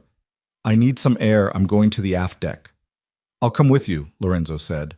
"I'd like a few minutes alone," she said. "I'll be on the aft deck." He held her gaze. She held his. "Of course," he said, and smiled, the way he had always smiled at her. The smile of a man who had known her since before she understood what the world was. The smile of family. She walked to the salon door. The men opened it for her. She moved into the corridor and kept her pace steady, unremarkable, the walk of a woman who needed air and was going to the deck to get it. She did not go to the aft deck. She went back to the security station. The 3 loyal team members were still at their posts. She entered, closed the door behind her, and put her back against it. "I need to reach the Zurich administrator directly," she said. "Not through any system on this vessel. Do you have an independent satellite uplink that Lorenzo does not control?" The senior of the 3, a woman named Brecht, compact and deliberate, 12 years with the organization, looked at her. "There's an emergency beacon system," Brecht said, "secondary to the main comms. It has a data channel." "Can it reach Switzerland?" "It can reach anywhere. Then I need to use it, Serena said. Right now. Brecht looked at her for 1 second. 1 second of assessment, direct and unblinking, the look of a person deciding where they stand. Yes, Miss Vale, she said. Serena sat down at the secondary console. The vessel moved through the dark water. Somewhere above her, on the aft deck she hadn't gone to, Lorenzo De Luca was waiting for her with the patience of a man who had been patient for a very long time, who had built everything he needed around a single variable, her return, and who had not yet understood that the variable had resolved differently than he'd planned. She opened the data channel. She began to type. And in the main salon behind 2 men on a door, Cassian Moretti sat with his hands flat on a pale wood table and his eyes on the middle distance. And the expression on his face was not the expression of a man who was finished. It was the expression of a man who was waiting for the person in this building, in this vessel, who was actually as intelligent as he was to figure out what he'd been trying to tell her since the engine room, when he had stood 6 feet away from her on a wet platform with a weapon half drawn and had looked at her with something she'd named relief. Not relief at being caught. Relief that she had arrived. Relief that the right person was finally on the vessel, asking the right questions and moving in the right direction, before anyone could stop her from getting there. The Zurich administrator picked up on the second ring. His name was Holst. 53 years old, 19 years with the organization, a man so methodical that he kept handwritten logs of his digital transactions in a leather notebook that he replaced every 6 months and stored in a fireproof cabinet. Serena had met him twice. Both times he had shaken her hand with the careful formality of someone who understood exactly who she was and chose to treat that knowledge as a professional fact rather than a source of either deference or anxiety. She had respected him for that immediately. "Miss Vale," he said. No surprise in his voice. Either he'd been expecting her call or he'd trained himself out of audible surprise long ago. "The audit report you sent to Lorenzo," she said. "The dormant operational account. The transfers to Luxembourg." "Yes." "How did you identify the originating authorization?" A pause. The careful pause of a precise man, verifying internally that he was being asked what he thought he was being asked. "The transfers were authorized through the account's dual control system," he said. "Each transfer required 2 authorizations, one from the account administrator, myself, and one from an account principal." Serena's hand tightened on the handset. "You authorized them," she said. "I did not," Holst said. The flatness of it was absolute. "My credentials were used. That's a different thing. Someone with access to my authentication token authorized the transfers from my side. I discovered this during the routine review because the token usage timestamps did not correspond to my working hours." A pause. "I flagged this in my report. I'm concerned it may not have been communicated to you in the summary." Brecht was watching her from the console to her left. Serena kept her eyes on the secondary terminal's screen, on the data channel, on the small physical anchor of the keyboard under her hands. "Who received your full report?" she said. "Mr. De Luca," Holst said. "Directly and only, per his instruction. He told me the matter was sensitive and to communicate through no other channel." "And the account principal authorization, the second signature on each transfer, whose credentials were used on that side?" Another pause, longer this time. "Mr. Moretti's," Holst said, which is why the report framed the situation as it did. His credentials were the visible authorization on the principal side. My credentials were used without my knowledge on the administrator side. He stopped. "Miss Vale, are you telling me that Mr. Moretti's credentials were also used without his knowledge?" She didn't answer that directly. "Who has the technical capability to spoof dual control authentication on that account system?" "Someone with deep familiarity with the system architecture," Holst said. "The authentication is not standard commercial software. It was custom built for us approximately 8 years ago. The people who understand it at the level required to spoof it are—" He stopped himself, and she could hear him running the list in his own mind. "Very few," he said. "The original development team, which is external and has been disbanded, and the people within our organization who were involved in the implementation and have maintained access since." "Who oversaw the implementation?" "Mr. De Luca," Holst said. "He managed the entire security architecture project personally. It was before my time at the senior level, but I have the project records." The data channel terminal in front of her was showing its connection status: active, encrypted, routed through the emergency beacon system that ran on an independent power circuit with its own antenna array on the vessel's superstructure. A system Lorenzo had not mentioned to her when he'd walked her through the vessel's capabilities. A system she'd only known about because Brecht had told her. A system that Lorenzo had not, in 8 years of using this vessel for sensitive operations, ever mentioned existed. "Holst," she said, "I need you to do something immediately, before this call ends." "Yes." "Access the account's full authorization log, not the summary I assume was in the report, the complete raw log, and send it to an external address." She gave him the address of her financial contact. "Encrypted under the Vale family private key, not the organizational key." The Vale family key is registered in a Liechtenstein notary's office and cannot be accessed by anyone currently on this vessel. Can you do that in the next 5 minutes? 3, Holst said. "I'll call you when it's sent." She ended the call. She looked at Brecht. "How many people know about this secondary communication system?" Brecht considered it. "Vessel crew, for emergency certification purposes. Myself and the 2 people with me. The Maritime Authority registration requires it to be disclosed to flag state, but not to operators." A beat. "Mr. DeLuca has never referenced it in any operational briefing I've attended. How long have you worked for Lorenzo directly?" 7 years? "And before that?" "I came from Miss Vale's grandfather's personal security detail," Brecht said. "I was assigned to Mr. DeLuca's operational team after the grandfather passed." Assigned. Not requested, not chosen. Assigned by the organizational transition, which had been managed in those early months after her grandfather's death by the person who had taken charge of continuity, by Cassian Moretti. Serena stood up from the console. "I need to go back to the salon," she said. "I need you to keep this channel open, and I need you to do something that is going to seem outside your normal operational parameters." Brecht waited. "If I am not back in contact with you within 20 minutes, Serena said, I need you to use this channel to contact the Zurich office and instruct Holst to file the complete audit documentation with the 3 external parties listed in the Vale family's legal standing instructions. You'll find the standing instructions registered with the same Liechtenstein notary. The 3 parties are all outside the organization, and the filing cannot be recalled once sent." She looked at Brecht directly. "Do you understand what I'm asking?" "You're asking me to create an external accountability mechanism," Brecht said. "That activates automatically if you're prevented from returning." "Yes." Brecht nodded once. 20 minutes, she said. "Starting now." Serena left the security station. In the corridor, she paused for exactly 2 seconds, her hand on the wall, feeling the vessel's movement through her palm. The long, slow pitch and recover of open water, the engine's steady insistence beneath it. She had been awake for 21 hours. She could feel that now in the specific heaviness behind her eyes, the slightly disconnected quality of thought that came with extended operational alertness, the body running on something thinner than sleep. She had worked through worse. She told herself this and believed it approximately halfway.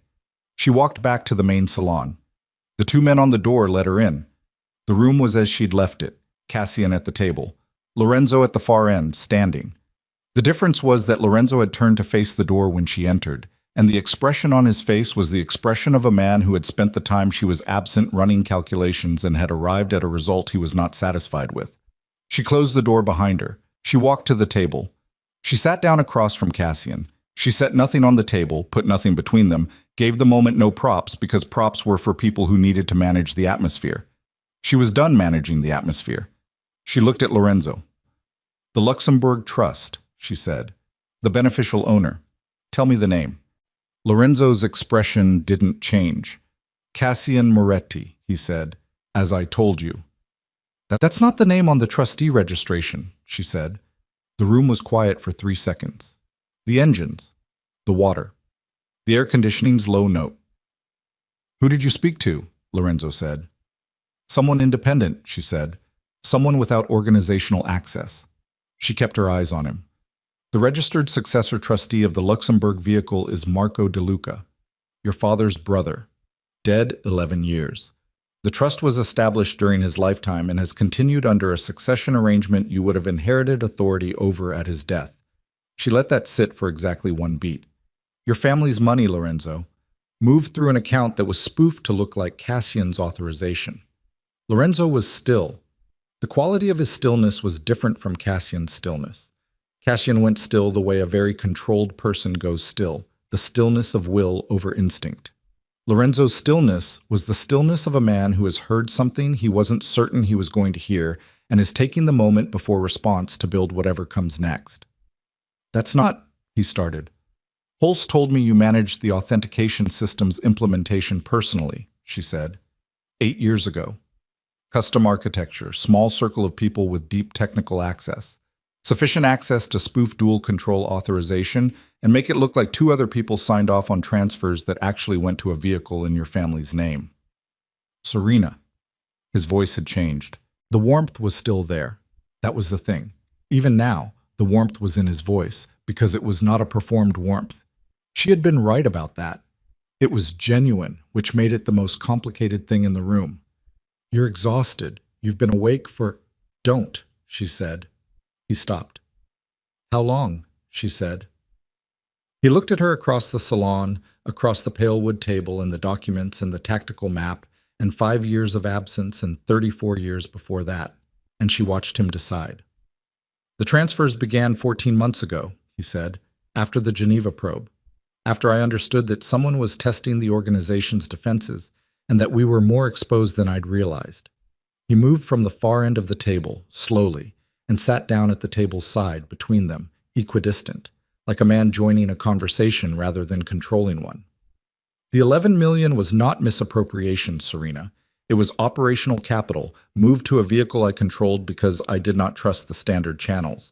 I intended to use it to fund the independent investigation into the Geneva breach, into your grandfather's death." "Without telling Cassian," she said. "Without telling anyone," he said, "because I did not know who I could trust." "So you moved $11 million through a fraudulently authorized account transfer using Cassian's spoofed credentials," she said, "as operational capital for an investigation you were running alone, which produced evidence pointing to Cassian as the primary suspect." Lorenzo held her gaze. "Yes." "Do you hear how that sounds?" "I hear how it sounds," he said. "I also know what I found. The communication log is real. The Varro connection is real. Cassian's knowledge of the account architecture is real. I didn't manufacture the evidence against him, Serena. I found it, and then I moved money through a method I should not have used because I was trying to operate without exposure in a situation where I did not know the full picture." From across the table, Cassian spoke for the first time since she'd returned to the room. "He's telling the truth about that," Cassian said. She looked at him. "The communication log is real," Cassian said. "The Varro connection is real. I did interface with Petrov's people. I did run an operation that touched the Geneva accounts." His voice was the same as it had always been, measured, low, each word placed with the care of a man who had never had the luxury of saying things he didn't mean. "What I did not do is kill your grandfather." The room waited. "Then what did you do?" she said. "I was trying to save him," Cassian said. "Your grandfather knew he was being poisoned. Not cardiac arrest. Slow accumulation, compound that mimics cardiac deterioration. He knew for 4 months before he died. He told me, and only me.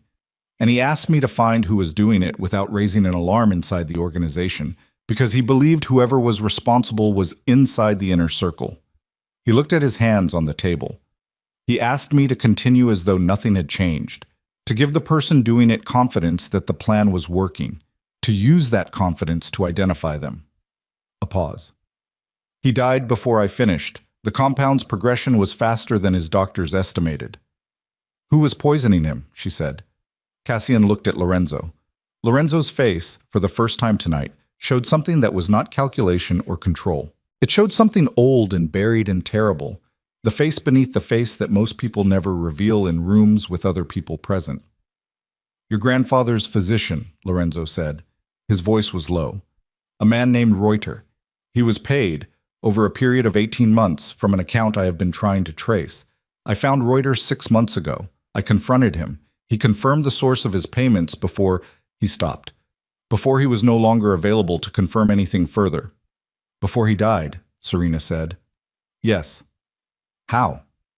"He died of a cardiac event," Lorenzo said, and the specific flatness of his voice on those words told her exactly what she needed to know about how Reuter had died and who had decided it. The three of them sat in the silence of that for a moment. The account that paid Reuter, she said. Where does it trace?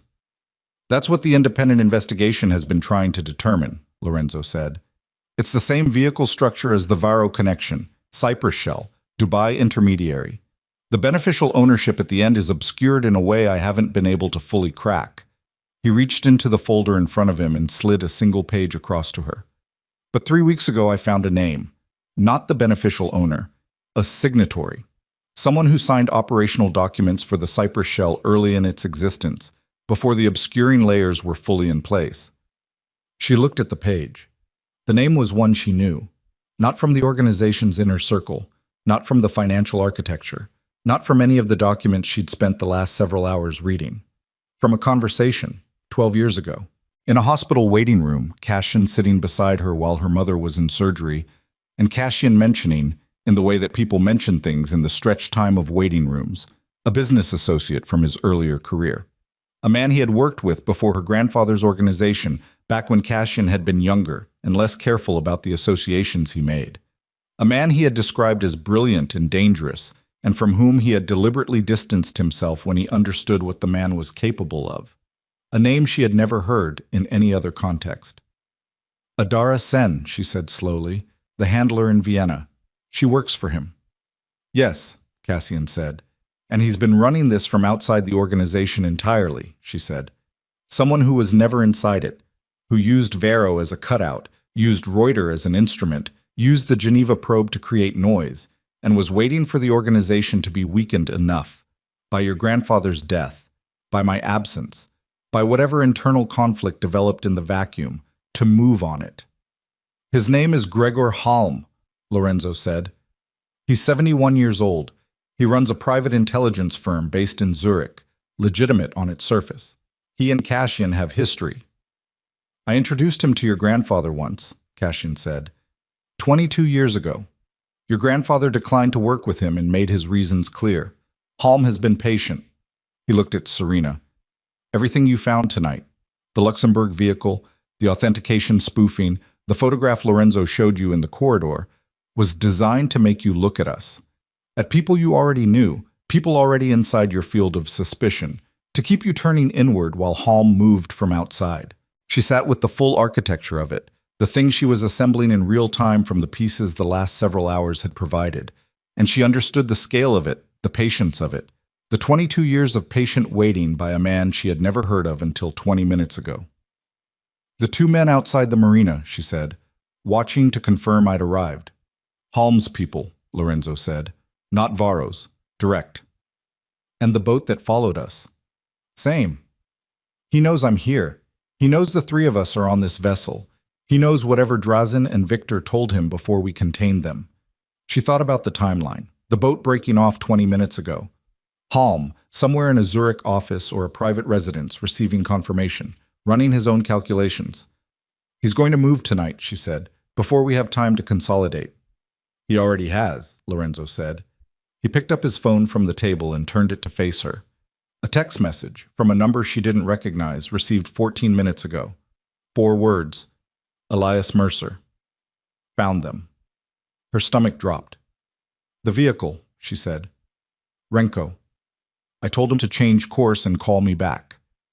He never called back, Lorenzo said. We've been trying to reach the vehicle for the last 40 minutes. She stood up. In the next 30 seconds, she crossed the salon, opened the door without looking at the men on it, moved into the corridor, back to the security station at a pace that was not running but faster than any other speed, and pushed through the door. Brecht looked up immediately. 17 minutes remaining, Brecht said. I need the vehicle's last GPS position, Serena said.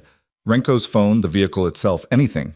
And I need to know if there is any small craft aboard this vessel. The rigid inflatable in the aft housing that Cassian mentioned. The inflatable is there, Brecht said. I confirmed it when we left the harbor. Range. 60 nautical miles at operational speed. How far are we from the coast? Brecht checked the navigation display. 31 nautical miles. Serena turned around. Lorenzo and Cassian were both in the doorway of the security station.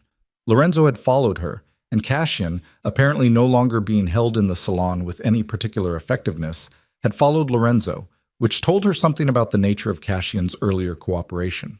She looked at Cassian first. "Halm has Elias," she said. Cassian's face did not change dramatically, but something moved behind his eyes, a rapid internal sequencing she recognized as a man running tactical analysis.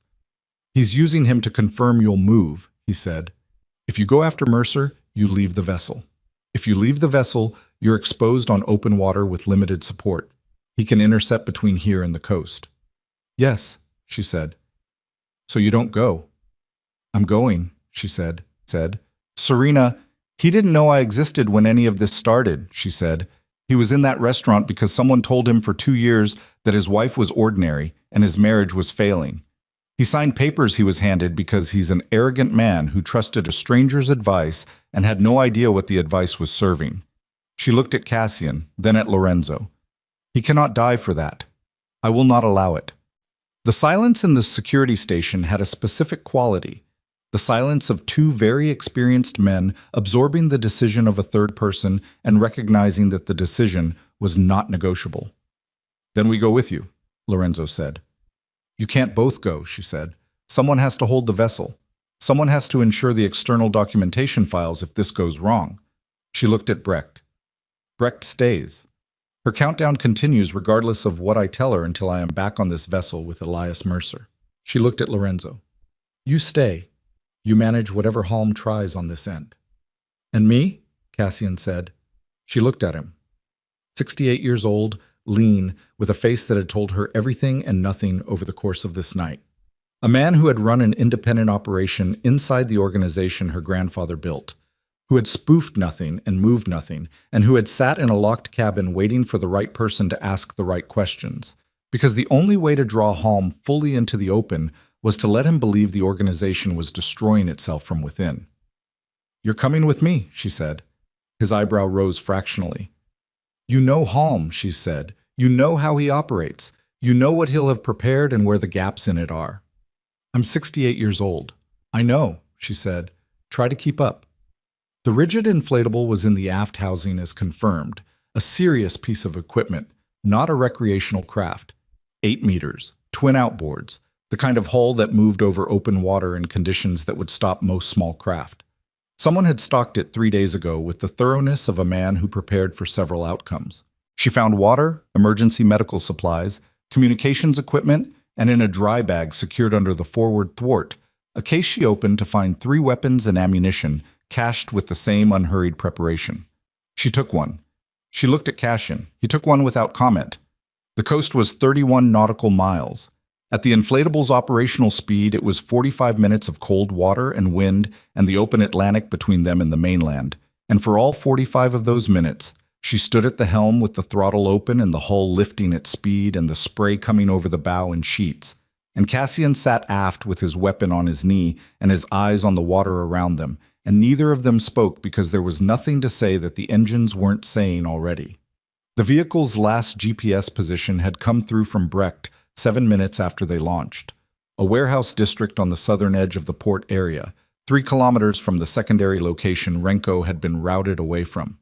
Halm's people had been waiting on the alternate routes, had anticipated the change of course, had resources positioned across multiple approaches. 22 years of patience, and Serena had been back in the organization for less than 12 hours. She cut the engines 400 meters offshore and let the inflatable drift in under the ambient noise of the port. Cold. Dark. The industrial smell of the waterfront, diesel and salt, and the particular flatness of water in a sheltered commercial harbor. They came ashore on a concrete landing below a service road. She checked her weapon. Cassian checked his. They moved without discussion, in the way of people who have separately spent their lives in situations that require this kind of movement and don't need to rehearse the language of it. The warehouse district was 3 interconnected blocks of mid-century industrial buildings, half of them dark at this hour, working facilities for the port's secondary cargo operations. She had the last GPS coordinate on her phone. She moved toward it. Cassian touched her arm once, stopped her. He pointed. A vehicle, black, idling, parked against the warehouse wall 60 meters ahead, engine running. A man visible in the driver's seat. 2 options, and she chose correctly. They came at the vehicle from opposite sides, and the driver saw Cassian first and reached for something, and Cassian opened the door before he could reach it, and the conversation was over before it required anything further. The building was a transit warehouse, high ceiling, empty except for cargo pallets stacked along the walls, and a cleared space in the center where the floor was bare concrete under inadequate lighting, a construction lamp on a stand throwing hard shadows. 3 men standing. 1 person sitting, zip-tied to a metal chair, a cut above his eye that had bled down his face and dried there, his jacket torn at the shoulder where he'd been handled into the chair. Elias Mercer looked up when they came through the door. He looked at Serena. He looked at Cassian. He looked back at Serena, and the expression on his face was not the expression of a man she had been married to, because the man she had been married to had never looked like this. Stripped of everything, the arrogance gone, the performance gone, just the raw human residue of a person who has spent several hours understanding how badly he'd misjudged the nature of the world he'd been operating in. The 3 men moved, 2 toward Serena, 1 toward Cassian, and the next 90 seconds were very loud and very close and involved the hard concrete floor twice, and the cargo pallet edge once, and the specific animal clarity of a body that has stopped thinking and is operating entirely on what it was trained for. She came up from the floor with blood on her lip where she'd caught an elbow and her weapon in her hand. 1 man down. Cassian had the second against the wall. The third was on the floor between her and the chair where Elias sat. Standing in the doorway through which they'd entered, unhurried, with the composed posture of a man who had expected this outcome and found it neither surprising nor particularly troubling, was a person she had never seen before but recognized immediately from everything she knew about him. Gregor Halm was 71 years old. He was shorter than she'd expected, compact, with white hair and pale eyes, and a quality of absolute stillness that was nothing like Cassian's stillness and nothing like Lorenzo's. It was the stillness of a man who had decided, at some point long ago, that the world owed him specific things and had been collecting on that debt ever since with the patience of someone who had made their peace with the timeline. He had a weapon. It was pointed at Elias. "Miss Vale," he said. His voice was lightly accented, educated, the voice of a man who had cultivated himself deliberately and was aware of the cultivation. "You're faster than I expected. I respect that." He looked at Cassian. "And you brought him. That's interesting." "Put the weapon down," she said. "I don't think so," he said pleasantly. "I think instead we're going to have a brief conversation about the organization's future, because that is a conversation that has needed to happen for 22 years, and tonight seems to be the occasion for overdue conversations." "You've been waiting 22 years to have a conversation," she said. "That's what this is." "Your grandfather insulted me," he said. The pleasantness didn't change. It was the pleasantness of a man who had separated his emotions from his voice so long ago that the separation was now structural. "He told me I was not the kind of person the organization worked with. He was specific about his reasons. He was not wrong, incidentally. I am not that kind of person. But the manner of it." He paused. "He dismissed me in front of 3 people whose professional opinions I valued, 22 years ago." She looked at him, at the weapon aimed at Elias, at the distance between herself and Halm, which was 10 meters of open warehouse floor, which was not a distance she could close before a trigger was pulled. "You spent 22 years, she said, and you killed a man, and you corrupted a physician, and you built a criminal infrastructure across 3 continents, and you used my marriage as an instrument, because my grandfather said you were not the kind of person he worked with." "The manner of it," Halm said again, as though she'd missed the point. "The manner," she repeated. She looked at Elias. Elias was looking at her with the expression of a man who has understood several things simultaneously, and is holding them all without adequate preparation for any of them. His hands were tied. There was blood on his face. He was frightened in the specific way that people are frightened when the fear is appropriate and they know it. She looked at Halm. She made the calculation that she'd been trained to make and that she'd spent 5 years trying not to need. Angle, distance, her weapon versus his, her body versus the 10 meters, and what the geometry permitted. "There's external documentation," she said to Halm, "filed in the last hour. Zurich auditor, Liechtenstein notary, 3 external parties. Everything. Your Cyprus shell, the Dubai intermediary, Reuters payments, the Geneva probe. It filed automatically 20 minutes ago. You cannot unfile it. Killing anyone in this room makes your situation worse." Halm considered this, The pleasant expression didn't change. "I'm 71 years old," he said. "The documentation concerned me less than you might imagine." "Then why are you still talking?" she said. Something moved in his eyes. The first departure from the composed pleasantness. Small and quickly controlled, but visible to her because she had spent the last several hours reading faces in inadequate light and had gotten very good at it tonight. She took 2 steps toward him.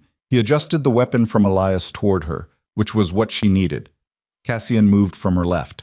Not toward Halm, toward the construction lamp on its stand.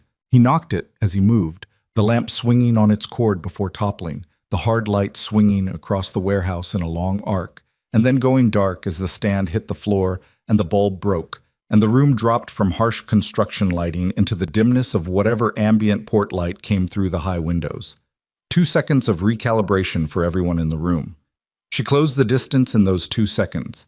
She had the weapon out of Halm's hand before he'd completed the swing back toward her, a combination of grip and leverage she hadn't used in 5 years, and which her body remembered with the precision of things learned under pressure. And then she had him by the collar and his back against the warehouse wall, and her forearm across his chest, and his own weapon somewhere behind her on the concrete floor.